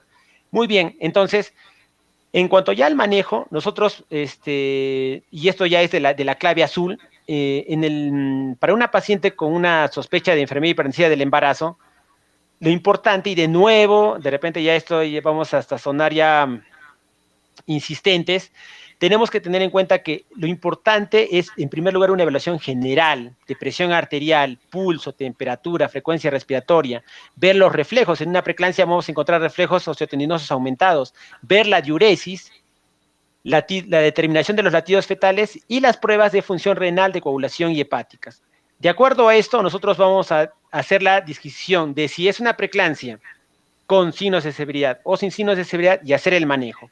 En una preeclampsia con signos de severidad creo que ya hemos detallado el manejo, pero ¿qué haríamos con una preeclampsia sin signos de severidad? Lo que antes se llamaba una preeclampsia leve. Aquí depende mucho de la edad gestacional. Si tenemos una paciente que tiene que es una gestación de término, ya no tiene sentido que nosotros incubemos una potencial preeclampsia con signos de severidad y la idea es terminar el embarazo. ¿Cómo terminaríamos? Si la paciente no tiene ninguna contraindicación obstétrica, lo que se indica es una inducción de trabajo de parto, o si la paciente tiene una contraindicación para el parto, una cesárea. En el caso de una paciente con una gestación de menos de 37 semanas, hacemos una reevaluación cada 2 veces a la semana, cada 3-4 días, de todos estos marcadores clínicos y laboratoriales, para determinar si es que la paciente se está agravando o se está convirtiendo en una preeclampsia con signos de severidad. Si no ocurre eso, podemos seguir esperando. ¿Hasta qué tiempo? Hasta las 37 semanas. Entonces, si encontramos una paciente que tiene una preeclampsia con signos de severidad, obviamente la idea es terminar el embarazo, pero lo primero a hacer es administrar la fluidoterapia, las 2 vías que se deben colocar, el manejo con sulfato de magnesio para evitar las convulsiones. En cierto modo, el sulfato de magnesio lo que hace es competir con el calcio para evitar la activación de las neuronas y va a estabilizar la membrana neuronal y de esta manera vamos a evitar la eclampsia. Y el nifedipino para hacer el control del manejo antihipertensivo. Muy bien. Entonces, si mi paciente no ha convulsionado, tengo una presión arterial menor a 160-110, ya la paciente hago el manejo de protocolo que ya hemos señalado como una preeclampsia sin signos de severidad. Pero si la paciente ha convulsionado, esto ya es una situación extrema, Primero, de nuevo, mantener vía aérea permeable y extender la cabeza, colocar el tubo de Mayo y administrar oxígeno a 5 litros por minuto, esto con cánula binasal. Lo ideal es hacer el manejo con máscara de reservorio, donde podemos administrar hasta 10 litros por minuto, ¿sí? Bueno, siguiendo el fluxograma, si la paciente no ha convulsionado, pero tengo una paciente con una hipertensión grave, tengo que determinar la madurez fetal. Si la paciente, tengo evidencia de madurez fetal o más de 34 semanas, cesárea. Si no, podría contemplar el manejo con corticoides, pero la mayoría de veces estas son pacientes que rápidamente se van a complicar y para nuestra realidad a nivel del Ministerio de Salud, la presencia de una preeclampsia con signos de severidad implica rápidamente terminar el embarazo, porque estas pacientes rápidamente se pueden complicar, pueden hacer síndrome GEL, pueden hacer un desprendimiento, pueden hacer un óbito fetal y un óbito materno, ¿no? Con todas las consecuencias que conlleva, ¿sí? Importante remarcar cómo es el manejo con el sulfato de magnesio, que se administra en una dosis de carga inicial de 4 a 6 gramos, diluido en 100 mililitros intravenoso, que se administra en 15 a 20 minutos. Y la idea es, luego de dar la dosis de ataque, mantener en una dosis de 1 a 2 gramos por hora. ¿Ya? Idealmente, bueno, esto es sacado del Williams, lo ideal sería hacer el dosaje cada 4 a 6 horas de los valores de magnesio para evitar la intoxicación, lo que nosotros no tenemos, por eso nosotros damos la dosis mínima, 4 gramos de ataque y 1 gramo de mantenimiento por 24 horas. El sulfato de magnesio se suspende 24 horas después del parto. ¿Cómo nosotros podemos cómo podemos pesquisar una intoxicación por sulfato de magnesio? Vemos los reflejos osteotendinosos. Con un martillo de reflejos evaluamos. En una paciente que esté intoxicada vamos a encontrar hiporreflexia. También podemos evaluarlo con la frecuencia respiratoria. En una paciente intoxicada por sulfato de magnesio vamos a encontrar bradipnia. Luego vamos a encontrar paro respiratorio. Y otro parámetro que nos va a ayudar mucho es el volumen de orina. La oliguria también está asociada a intoxicación de sulfato de magnesio. Y de ahí viene la pregunta clásica. Y si tengo una paciente con intoxicación de sulfato de magnesio, el tratamiento es administrar el antídoto que es el gluconato de calcio. Muy bien, entonces, antes de pasar a las preguntas, para que termine todo este enfoque general de la preeclampsia es hablar sobre predicción y prevención. Entonces, ya habíamos hablado sobre el dosaje de estas moléculas, puede ser el factor de crecimiento placentario o el SFLT1, pero para nuestra realidad, nosotros no contamos con el dosaje de estas moléculas. Entonces, ¿podríamos hacer predicción de preeclampsia en el primer trimestre? Pues claro que sí, hacemos la predicción con el Doppler de arterias uterinas y con marcadores clínicos, tomando la presión a la paciente, y de esta manera podemos establecer el riesgo de preeclampsia. Y si establecemos el riesgo de preeclampsia, ¿habrá algún tratamiento para prevenir la preeclampsia? Sí lo hay. De todas las moléculas que nosotros ya se han investigado, podríamos suponer que podrían servir como vitamina C, antioxidantes, ácidos grasos poliinsaturados, etcétera. Ya hay múltiples estudios que han demostrado que solamente son 2 los que sirven. En primer lugar, la aspirina y en segundo lugar, el calcio. ¿Cuál es la dosis?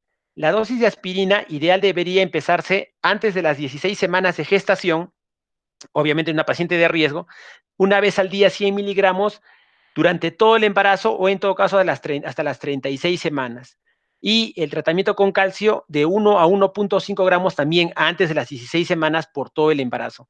Esta es una de las medidas también importantes y que se debe realizar en las pacientes que tienen riesgo incrementado de desencadenar preeclampsia. Ayuda actualmente bastante, porque como estamos viendo, en realidad no tenemos un tratamiento para curar la preeclampsia. Nuestro único tratamiento es terminar la gestación. ¿Sí? Muy bien, entonces, antes de empezar de pasar a la resolución de los casos clínicos, no sé si el doctor Cáceres tuviera también algún comentario o aclaración para pasar a las preguntas. Bueno, simplemente de repente señalar de que, como usted ya mencionó, los trastornos hipertensivos del embarazo ya se han constituido como la primera causa de muerte materna en el mundo, ¿no?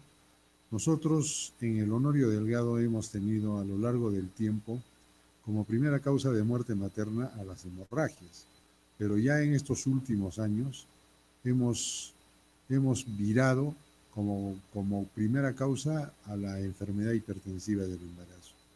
En el Perú, a nivel nacional, la primera causa de muerte materna ya va siendo la enfermedad hipertensiva del embarazo.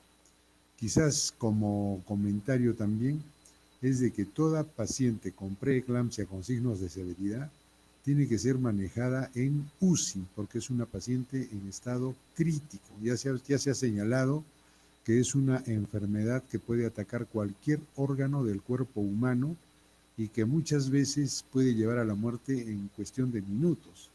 Entonces, tiene que ser manejada en UCI, en forma multidisciplinaria, y también nosotros debemos de saber si una paciente que ha hecho hipertensión durante el embarazo, qué tipo de hipertensión tiene, porque también es obligación de nosotros establecer cuál es el pronóstico desde el punto de vista de la hipertensión. Si una mujer que ha hecho hipertensión termina su embarazo y pasan más de 12 semanas, lo más probable es de que esa paciente sea o haya cursado con una hipertensión crónica. En cambio, si es que la hipertensión desaparece, lo más probable es de que sea una hipertensión gestacional o una preeclampsia. Nada más, doctor. Muchas gracias. Gracias, doctor Cáceres. Vamos entonces a pasar a la resolución de las preguntas. En primer lugar, dice, tenemos una mujer de 29 años de edad, primigesta con 28 semanas de gestación, ingresa al hospital por el diagnóstico de preeclampsia. Su presión arterial es de 160 a 100 y la proteinuria es de 500 miligramos en 24 horas.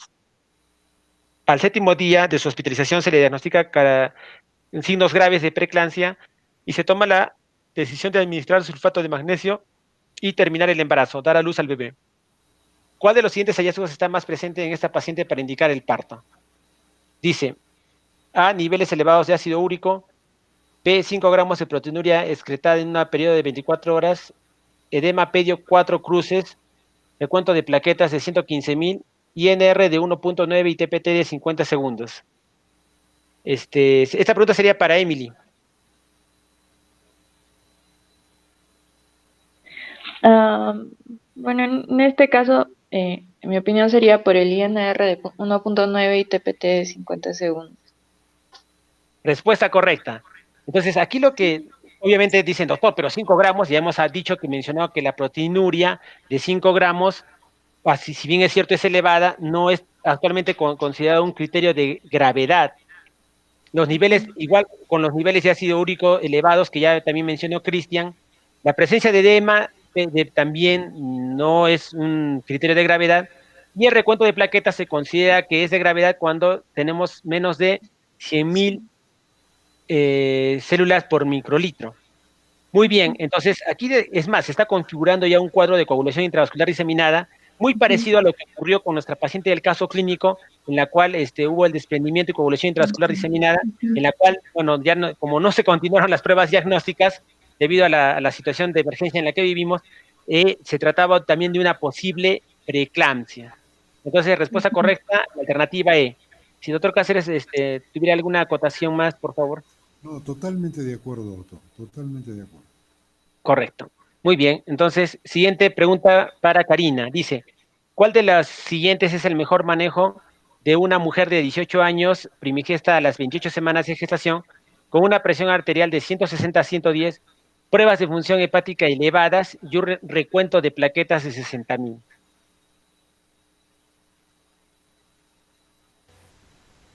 Sería la C, terapia con sulfato de magnesio e inducción del parto. Correcto. Entonces, aquí, ¿cuál sería el diagnóstico de la paciente, Karina? Sería una preeclampsia severa. También una preeclampsia con signos de severidad. Ya recordemos que no se habla de preeclampsia leve o preeclampsia severa, se habla de preeclampsia con signos de severidad. Correcto. ¿Y qué más tendrías que tener para considerar un síndrome GEL? La plaquetopenia tiene menos de 100.000. Ya, claro. ¿Qué más tienes para síndrome GEL? Las funciones hepáticas están elevadas. Correcto. ¿Qué te faltaría? Bueno, Que no te dicen presión también. eh, eh, Mm, llevémonos el mensaje, la idea de que el diagnóstico de síndrome Gel es un cuadro muy grave que su diagnóstico es laboratorial, o sea, es decir, vamos a tener trombocitopenia, vamos a tener transaminasas elevadas y un marcador más laboratorial. ¿Cuál es, Karina? La microangiopatía. Claro, está bien. La hemólisis microangiopática, ¿sí? Sí, Dijimos sí. de que por esta disfunción endotelial, todos los hematíes que iban a pasar por esos vasos se iban a destruir. Ya, pero ¿y eso laboratorialmente tú cómo lo puedes hacer, cómo lo puedes diagnosticar? Con un frotis.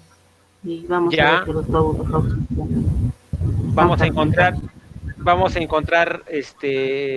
esquistocitos, células fragmentadas, correcto. ¿Qué más? Si supongamos que no puedes hacer el frotis sanguíneo.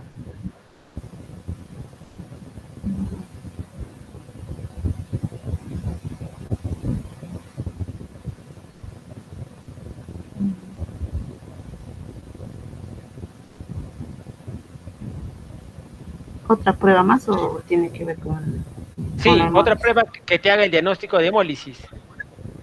Si se rompen los eritrocitos, ¿qué enzima te pueden liberar?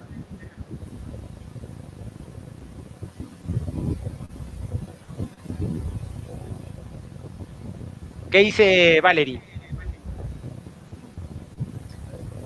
¿Cómo Bueno, hacemos el diagnóstico de síndrome Gel? también por análisis hay un aumento de la bilirrubina eh, bueno, sí, hay un aumento de la bilirrubina.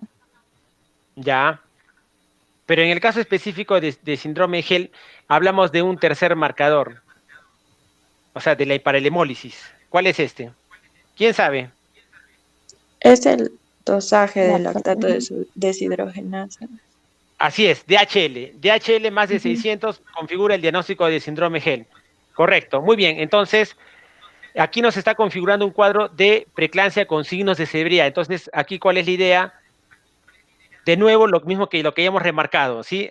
Además del sulfato de magnesio, hacer el manejo antihipertensivo, estabilizar a mi paciente, asegurar vía aérea y rápidamente proceder a la terminación de la gestación. ¿Sí? Si el doctor Cáceres tuviera alguna acotación, por favor. Sí, totalmente de acuerdo, es un síndrome de HELF y como usted ha señalado, el síndrome de HELF per se, por sí solo, establece el diagnóstico de una preeclampsia con signos de severidad. Acá tenemos un nivel de presión bastante elevado, pero muchas veces se va a encontrar casos de síndrome de HELP, sí, a veces inclusive sin hipertensión, pero ya el síndrome de HELP solo ya nos habla de una preeclampsia con signos de severidad y por lo tanto terminar el embarazo. Nada más, doctor. Correcto.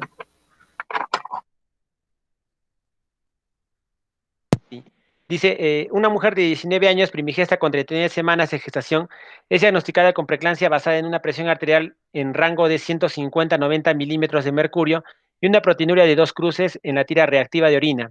Se queja de una cefalea intensa. La paciente recibe sulfato de magnesio y desarrolla un enrojecimiento y fatiga. Ella pregunta sobre la necesidad del sulfato de magnesio y usted le explica que es para prevenir las convulsiones que puede complicar la preeclampsia e incluso causar la muerte.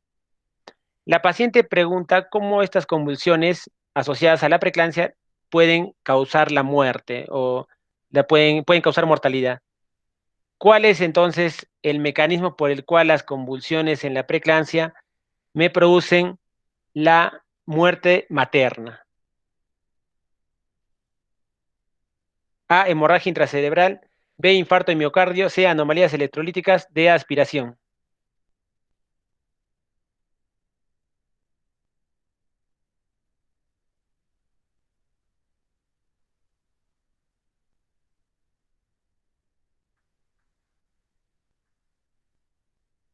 Valerie, la pregunta es para ti. Ya. La hemorragia intracerebral. Correcto, muy bien. Esa es la causa por la cual se mueren las pacientes al desencadenar una eclampsia, ¿sí? hay un accidente cerebrovascular hemorrágico y esto es lo que se lleva a las pacientes, ¿sí? Muy bien, si el doctor Cáceres tuviera alguna acotación sobre esta pregunta.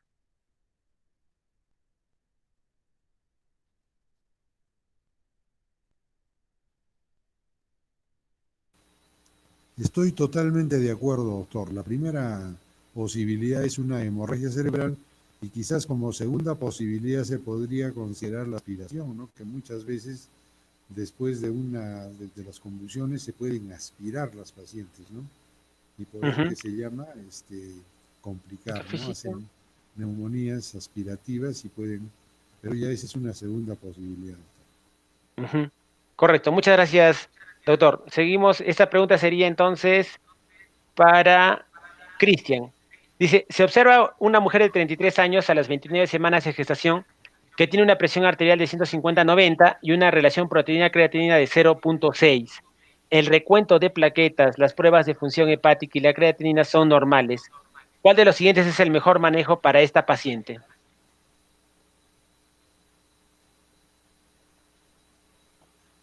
Casa, doctor. Terapia antihipertensiva. ¿Qué dice Emily? El manejo expectante. Correcto. Hemos hablado de que ¿cuál es, Cristian? ¿Cuál es el diagnóstico de esta paciente?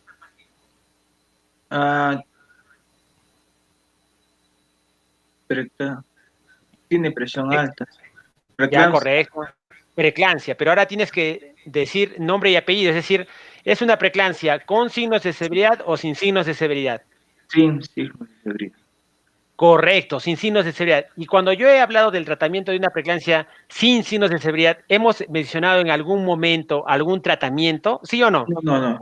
Es que debe tener que tener una expectativa con la paciente, tenerla. Así es, así es. Y ahí haces una monitorización clínica y laboratorial y también de vigilancia fetal. Es decir, que le tomas la presión, mides su altura uterina, ves cómo están sus plaquetas, su creatinina, haces monitoreos, ecografías del bebé. Eso es lo que se hace a la paciente dos veces a la semana. Y de acuerdo a eso vas evaluando. ¿Ya? Sí, doctor, sí. Correcto. Entonces, aquí lo que se impone es el manejo expectante, por favor. Entonces, lo que hemos detallado de sulfato de magnesio, tratamiento antihipertensivo, la oxigenoterapia, todas estas medidas de emergencia que son instauradas son para los cuadros de una preeclampsia con signos de severidad. Entonces, la alternativa sería la respuesta D, manejo expectante. Si el doctor Cáceres tuviera alguna acotación. Sí, doctor.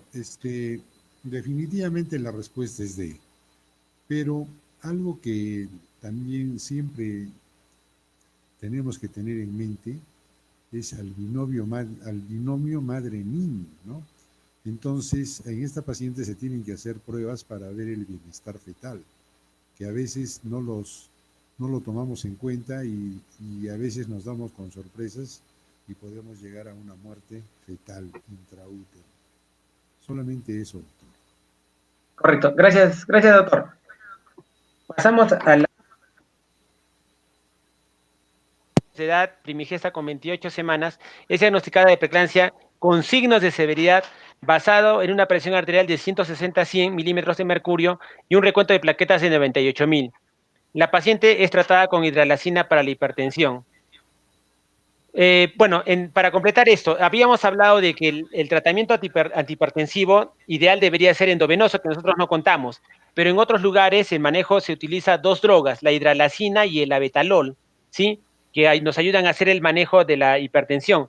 Pero igual, el manejo es más o menos dar condicional para llevar a una paciente en rangos de 90 a 100 milímetros de mercurio la diastólica. La idea no es llevar a una presión normal, eso también es siempre importante tenerlo en cuenta. Entonces, lo que me está preguntando aquí es, ¿cuál de las siguientes sería una alternativa para terminar el embarazo, más apropiada para terminar el embarazo para el parto?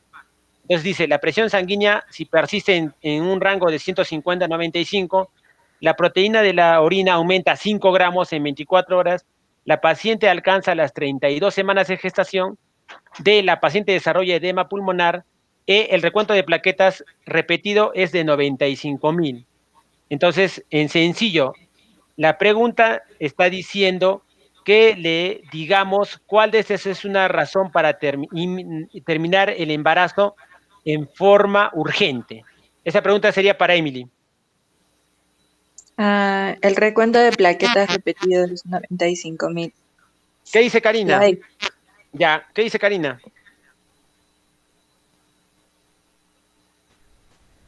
La paciente desarrolla edema pulmonar. Claro. La Entonces, D. de nuevo, entonces, obviamente es una pregunta hasta cierto punto difícil, ¿por qué? Pero hay que fijarnos en que la paciente, en primer lugar, ya llegó con 98.000 de plaquetas, ¿sí? Es decir, de que la disminución a 95.000 hasta cierto punto es manejable, ¿sí? Nosotros consideramos que podríamos manejar una paciente hasta incluso con plaquetas de 90.000, 80.000. Menos de 80.000 ya entra en un rango ya de bastante gravedad, en la cual ni siquiera se puede utilizar la anestesia epidural para la cesárea y se tiene que utilizar anestesia general inhalatoria. Entonces, la pregunta va para desarrollar el conocimiento de que la presencia de un edema pulmonar es una situación de bastante urgencia y no va a dar chance de esperar, ¿sí? Como estamos viendo al inicio de la pregunta, en donde me dice que la presencia de plaquetas es de 98.000 y como que estamos esperando un poquito y le estamos colocando su antihipertensivo a la paciente. Entonces aquí la respuesta sería de la paciente desarrolla edema pulmonar. ¿Sí? Si el doctor Cáceres tuviera alguna otra acotación. No, no, justo, ya se ha mencionado en un caso anterior, doctor, un caso muy similar, ¿no? En donde la paciente llega, que se llama, con una frecuencia respiratoria de 40 por minuto, cianótica, y que se llama, y la recomendación inmediata fue terminar el embarazo, ¿no? Es un caso muy similar, doctor. Correcto, entonces 16.5 la D. 16.6 para Karina. Dice, en el día 1 postparto, una mujer de 28 años, ya primigesta primípara, porque ya ha tenido su parto, informa cefalea y problemas con su visión bilateral. Su presión arterial es 150/95 y la relación proteína-creatinina es 0.5. Su examen neurológico es normal, pero su visión está deteriorada en ambos ojos. ¿Cuál de los siguientes es el mejor paso, el mejor siguiente paso? Agente antihipertensivo. B, manitol endovenoso. C, resonancia magnética del cerebro. D, tomografía del cerebro. E, colirio oftálmico en ambos ojos. Esa pregunta sería para Karina o para Valerie.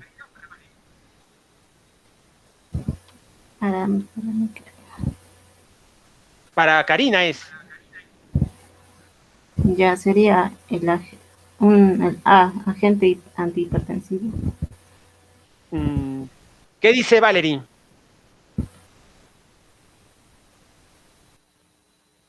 Bueno, estoy en duda. Yo marqué una tomografía del cerebro para ver en sí cuál ha sido la causa de esta ceguera o este problema con la visión.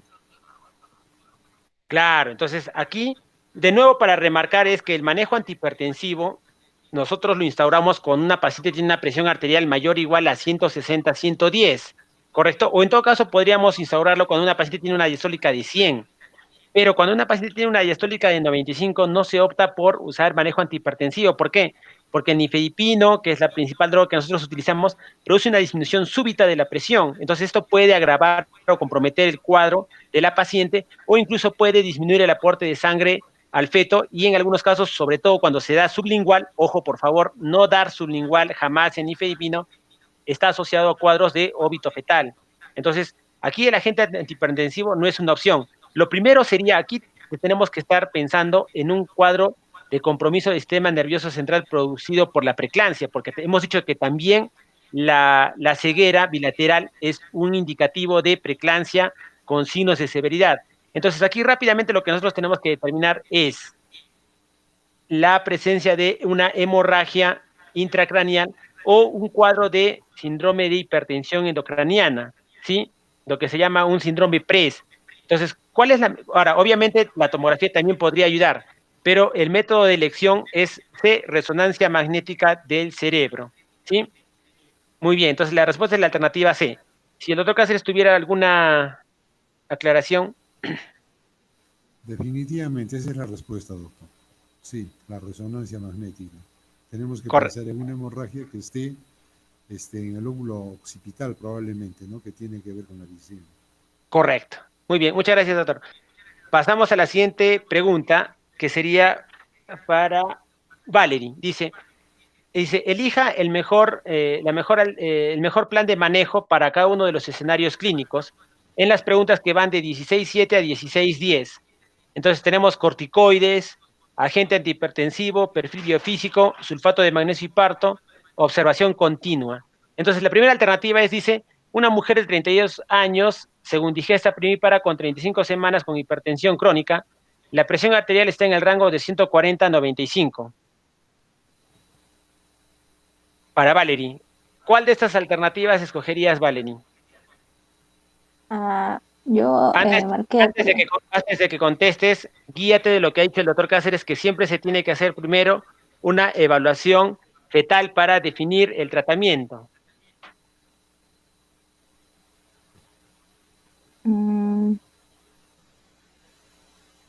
mm, bueno, entonces Vanessa, como ya tiene 35 semanas, en sí ya pasó las 34 y ya el feto supuestamente ya tiene maduros sus pulmones. Hacer un perfil biofísico para ver si hay un problema de asfixia. Esa es la respuesta, la C. Claro, entonces lo que nosotros acá tenemos que determinar, hasta cierto punto tenemos una paciente con hipertensión crónica que está dentro de de una presión más o menos manejable, es decir, que podría ser la misma hipertensión crónica o en todo caso si por A o B está desarrollando una preeclampsia, sería una preeclampsia sin signos de severidad. Entonces, algo que ha señalado el doctor Cáceres con buen tino es que muchas veces nos olvidamos de hacer la detección del bienestar fetal, es decir, no hacemos las ecografías con la frecuencia indicada, no hacemos los monitoreos fetales y en otros lugares utilizan más el perfil biofísico y no se hacen estas pruebas de bienestar fetal. Muchas veces puede haber cuadros de fetos que están desarrollando una restricción de crecimiento intrauterino o una insuficiencia una insuficiencia placentaria y ya se tiene que hacer un manejo anticipado de la paciente. Entonces, la alternativa correcta, la alternativa C. Si el doctor Cáceres tuviera algo para aclarar también, por favor. Claro, el hecho de terminar el embarazo puede ser motivado por la madre o puede ser motivado por el feto. Y como usted menciona, si encontramos que hay un oligoamnio severo, una restricción del crecimiento y encontramos un monitoreo o un perfil alterado, igualmente con 35 semanas hay que acabar el embarazo. Correcto. Muy bien. Gracias, doctor. Siguiente pregunta. Para Cristian, una mujer de 28 años, primigesta, está con 30 semanas de gestación, con preeclampsia superimpuesta, con presión arterial de 150-100. El recuento de plaquetas es de 95.000 y las pruebas de función hepática están dos veces el valor de lo normal. Se hace un perfil biofísico y este es de 10/10, o sea, está ok. ¿Cuál es el mejor plan de manejo para esta paciente, Cristian? Eh, Pensemos en el feto. 28 años, 30 semanas. eh,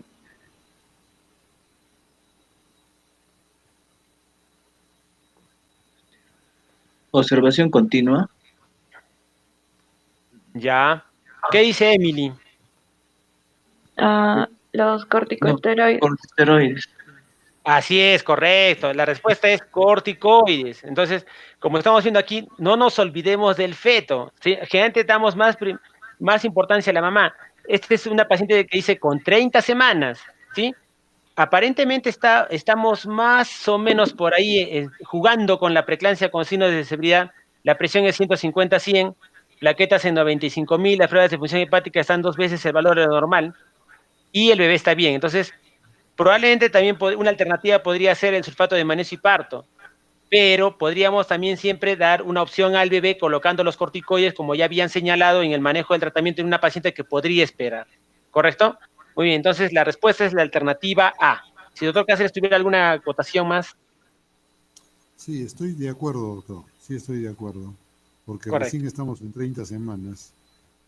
Creo Sí, que ameritaría que se llama colocar corticoides y si es que se extiende que se llama algunos días el embarazo, va a mejorar grandemente el pronóstico de recién nacido, ¿no? Ujú. Correcto. Muchas gracias, doctor. Siguiente pregunta para Emily. Dice, una mujer de 30 años, según digesta primipara con 31 semanas, con hipertensión crónica, usando la betalol oral. Su presión arterial en la consulta es de 160/95 y 162/90. Proteína de orina es negativa. ¿Cuál sería la mejor alternativa de manejo? Mm, acá me confunde un poco por el hecho de que ella utiliza la betalol, pero Hagamos de la cuenta que gente... está recibiendo alfa-metildopa, porque recuerda que es una paciente que tiene hipertensión crónica, Ajá, ¿correcto? Entonces son pacientes que ya de por sí están llegando con presiones altas, ¿correcto? ujú, 31 semanas, hipertensión crónica. Ponle que estamos usando cualquier antihipertensivo vía oral, pero su presión arterial mm, actualmente está 160/95 y 162/90. Entonces, mm, ¿cuál sería eh, la primera medida? ¿Qué es lo que haces tú en una urgencia hipertensiva? ¿Qué es lo primero que tienes que hacer? agente, agente antihipertensivo. Correcto. Lo primero aquí tienes Ujú, que bajar la presión. Ahora, ya, sí. ya con calma, de repente podrías hacer la disquisición si esta es si está sumando una preeclampsia o hay una Ujú, descompensación de la paciente. ¿Sí? Si el doctor ujú. Cáceres tuviera alguna acotación, Sí, totalmente de acuerdo, doctor. Son correcto. recién 31 semanas y lo más preocupante en este caso es la presión. O sea que sí, yo creo que es un agente antihipertensivo. Correcto. Sí. Gracias, doctor. Dice, finalmente, 16 días se observa que una mujer de 24 años de edad multigesta segundí para las 34 semanas de gestación tiene preeclampsia. La presión arterial es 150/90 y la relación proteína-creatinina es 0.5. Una ecografía fetal muestra que el peso del feto estimado se encuentra en el percentil 8. ¿Sí? De repente, bueno, para hablar un poquito de restricción de crecimiento intrauterino, lo que nosotros estamos encontrando eh, en esta paciente es que su bebé tiene el diagnóstico de restricción de crecimiento intrauterino porque se ha encontrado un peso fetal estimado en percentil 8.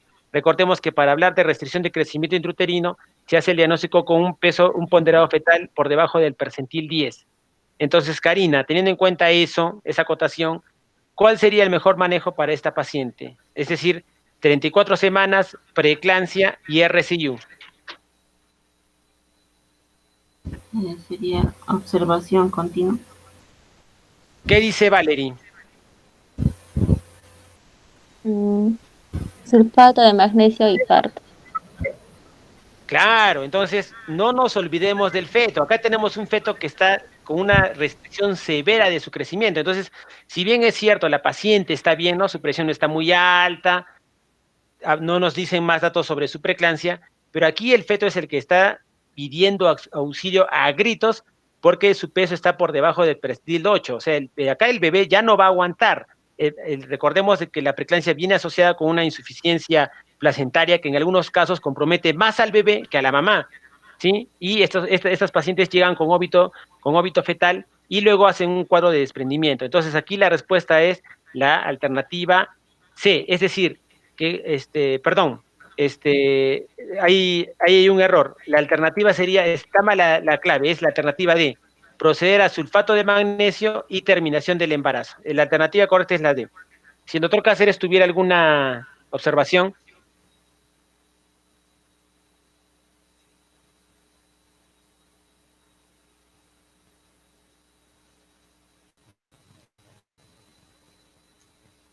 Doctor Turco, sí, aló, ¿me doc. permite? Sí, sí, doc. Sí, si ya son 34 semanas de gestación, entonces ya nosotros hemos conversado anteladamente que el punto de quiebre son las 34 semanas. Si la Ujú. presión está en niveles ligeramente elevados y tenemos que además hay una proteinuria patológica, pero lo más preocupante aquí definitivamente es la restricción en el crecimiento intrauterino y que es sinónimo o es la razón para terminar el embarazo. Entonces, sulfato de magnesio y parto creo que es la respuesta, ¿no? Correcto. Muy bien, entonces, bueno, esto yo ya les voy a pasar, lo voy a enviar a los correos o por el WhatsApp, donde está el resumen de lo que hemos conversado, y traten de fijar estos conceptos que, bueno, ya los hemos recalcado a lo largo de la presentación, de la exposición, y solamente como un punto final, esto, a raíz de esta situación difícil que estamos conversando, ya les había conversado sobre esta pirámide del aprendizaje, en la cual vemos qué porcentaje nosotros de conocimientos podemos captar mediante sentarnos en un aula, leyendo, viendo presentaciones audiovisuales, viendo demostraciones, ¿sí? Y vemos que va aumentando nuestro conocimiento si es que nosotros practicamos lo aprendido, enseñamos a otros 90% y podemos alcanzar el 100% del conocimiento teniendo un interés genuino por lo que estoy estudiando. Entonces, obviamente es una situación muy difícil por la que nosotros estamos atravesando, creo que más alumnos que docentes, pero nosotros tenemos que continuar el camino, no bajar los brazos y continuar esta lucha, porque la idea es que se sigan formando y que no pierdan tiempo, ¿sí?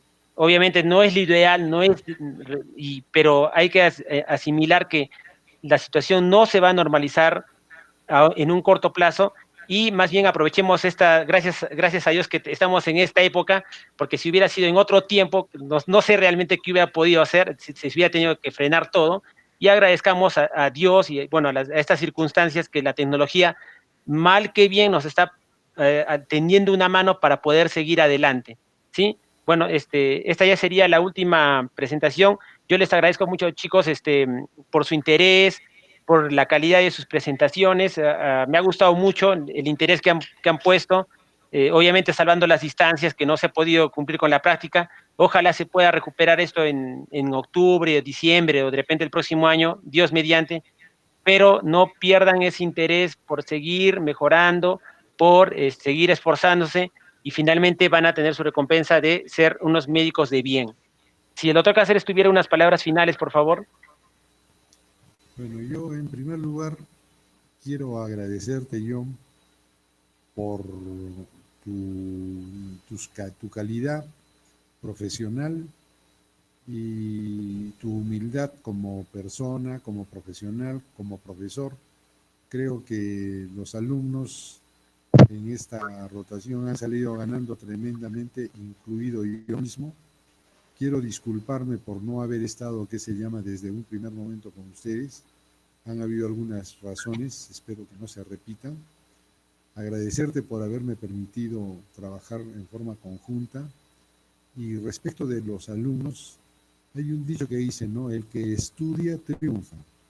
Y si ustedes quieren triunfar, lo único que les va a quedar es estudiar. No hay otra forma. Si uno cree que las cosas se les van, los conocimientos se van a venir así nomás de fáciles, no. Tienen que acostumbrarse a leer, a estudiar. Hoy en día el mundo está globalizado y nosotros podemos llegar, ustedes diré, porque yo ya me quedaré acá. Los jóvenes van a llegar a cualquier parte del mundo y van a tener que competir con cualquier profesional de cualquier nacionalidad. Y si es que ustedes están bien preparados, van a lograr el éxito acá en Estados Unidos, en Rusia y en cualquier parte del mundo. Entonces no pierdan nunca los objetivos que tienen en mente. Yo agradecerles por haber estado junto conmigo, con el doctor Turpo, desearles el mejor de los éxitos y seguro a continuación vamos a conversar para ver lo del examen. Gracias.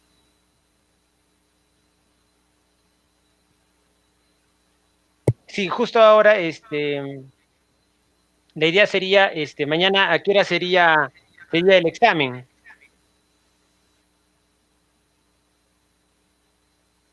¿Qué dices, Emily? ¿O qué dicen los chicos? Ah, ¿A qué hora está? a cualquier hora. ¿Sí? Que generalmente nosotros, como yo tengo mis pequeños en el colegio, hasta las 5 más o menos están con esta distribución de las clases, igual algo parecido a lo que ustedes están haciendo, y me tengo que liberar más o menos entre 8, 8:30. En todo caso, podría ser mañana a las 8. Sí, hasta ahora está bien, si se mantiene este horario. Sí, ¿qué dice usted, doctor Cáceres? ¿Mañana podría ser entonces a las 8? Totalmente de acuerdo, totalmente de acuerdo. Listo, muy bien. Entonces, el detalle de la idea es de que, de acuerdo a que lo que nos ha comentado el doctor Chávez, que es el jefe de curso, es que vamos a, justo por eso también hemos hecho estos casos clínicos, porque la idea es presentar un caso y hacer preguntas. El otro caso también va a hacer sus preguntas y de acuerdo a eso vamos a hacer la evaluación, obviamente remarcando que la idea es que tienen que tener los conceptos básicos siempre presentes, no vamos a preguntar cosas de especialidad, sino cosas que siempre ustedes las deben tener en cuenta. Como yo ya les he estado diciendo, el examen también es una parte del proceso de enseñanza-aprendizaje y también la idea es que ustedes refuercen sus conocimientos y demuestren el nivel de conocimientos que han adquirido para que se den cuenta en qué puntos tienen que reforzar más su aprendizaje, ¿sí? Luego de eso, también nos han indicado que tenemos que hacer unas 5 preguntas para ser resueltas. Yo voy a ver si lo vamos a hacer eso por Dutig o en todo caso por los formularios de Google, en la cual como una encuesta, uno entra, escoge su alternativa y marca en un determinado límite de tiempo. Igual también las preguntas que ahora las vamos a plantear, de nuevo no son preguntas muy complicadas, es más, el nivel de las preguntas que nosotros hemos estado resolviendo en los casos clínicos va a ser, es un nivel más fuerte al de las preguntas de examen de mañana. Son muy parecidas a los exámenes, a las preguntas de los exámenes que tienen los internos en el ENAM, ¿sí? Que son preguntas hasta cierto punto, de repente ustedes pueden revisarlas, son preguntas relativamente sencillas. Si ustedes van a comparar el nivel del curso que han estado llevando, las preguntas del ENAM las van a resolver con relativa sencillez. Muy bien, entonces el día de mañana nos encontramos a las 8 de la noche para el examen. Ya, listo, doctor. Listo, muy bien chicos, entonces estudien. Doctor. ¿Sí? El examen de las preguntas que nos va a mandar así, va a ser después del, como que el teórico práctico, algo así, por así decirlo. Sí, más o menos, porque más o menos sería a las 8:30, de 8:30 a las 9 más o menos. Ya. Sí, porque 5 preguntas las respondes en 10 minutos, en menos todavía. Ajá, sí. Y lo que sí de repente va a demorar un poco, de repente 30, 40, 45 minutos sería el examen teórico práctico, en la cual vamos a conversar sobre los casos clínicos. Ya, doctor. ¿Ya? Listo. Muy bien. Si Karina, Valeria o Cristian tuvieran alguna pregunta, duda, acotación, observación, interrogante, etcétera. No, gracias doctor, más bien por todo este tiempo de brindarnos y todo el conocimiento que nos ha podido compartir en estas clases virtuales. Listo. Muchas gracias, Cristian. Sí, doctor, gracias por aceptarnos en su grupo y también a las chicas y por darnos todo su conocimiento. Sería de mucho. Muy bien. Listo. Muy bien. Entonces, nos vemos el día de mañana, 8 de la noche. Si es que hubiera alguna indicación más para el examen, nosotros se las haremos llegar por el chat de WhatsApp. Listo, chicos. Muy bien. Buenas noches. Buenas noches. Y Buenas gracias. noches. Hasta luego doctor, gracias. Hasta luego, Hasta luego. doctor. Hasta luego, doctor. Hasta mañana, doctor. Gracias. Buenas noches.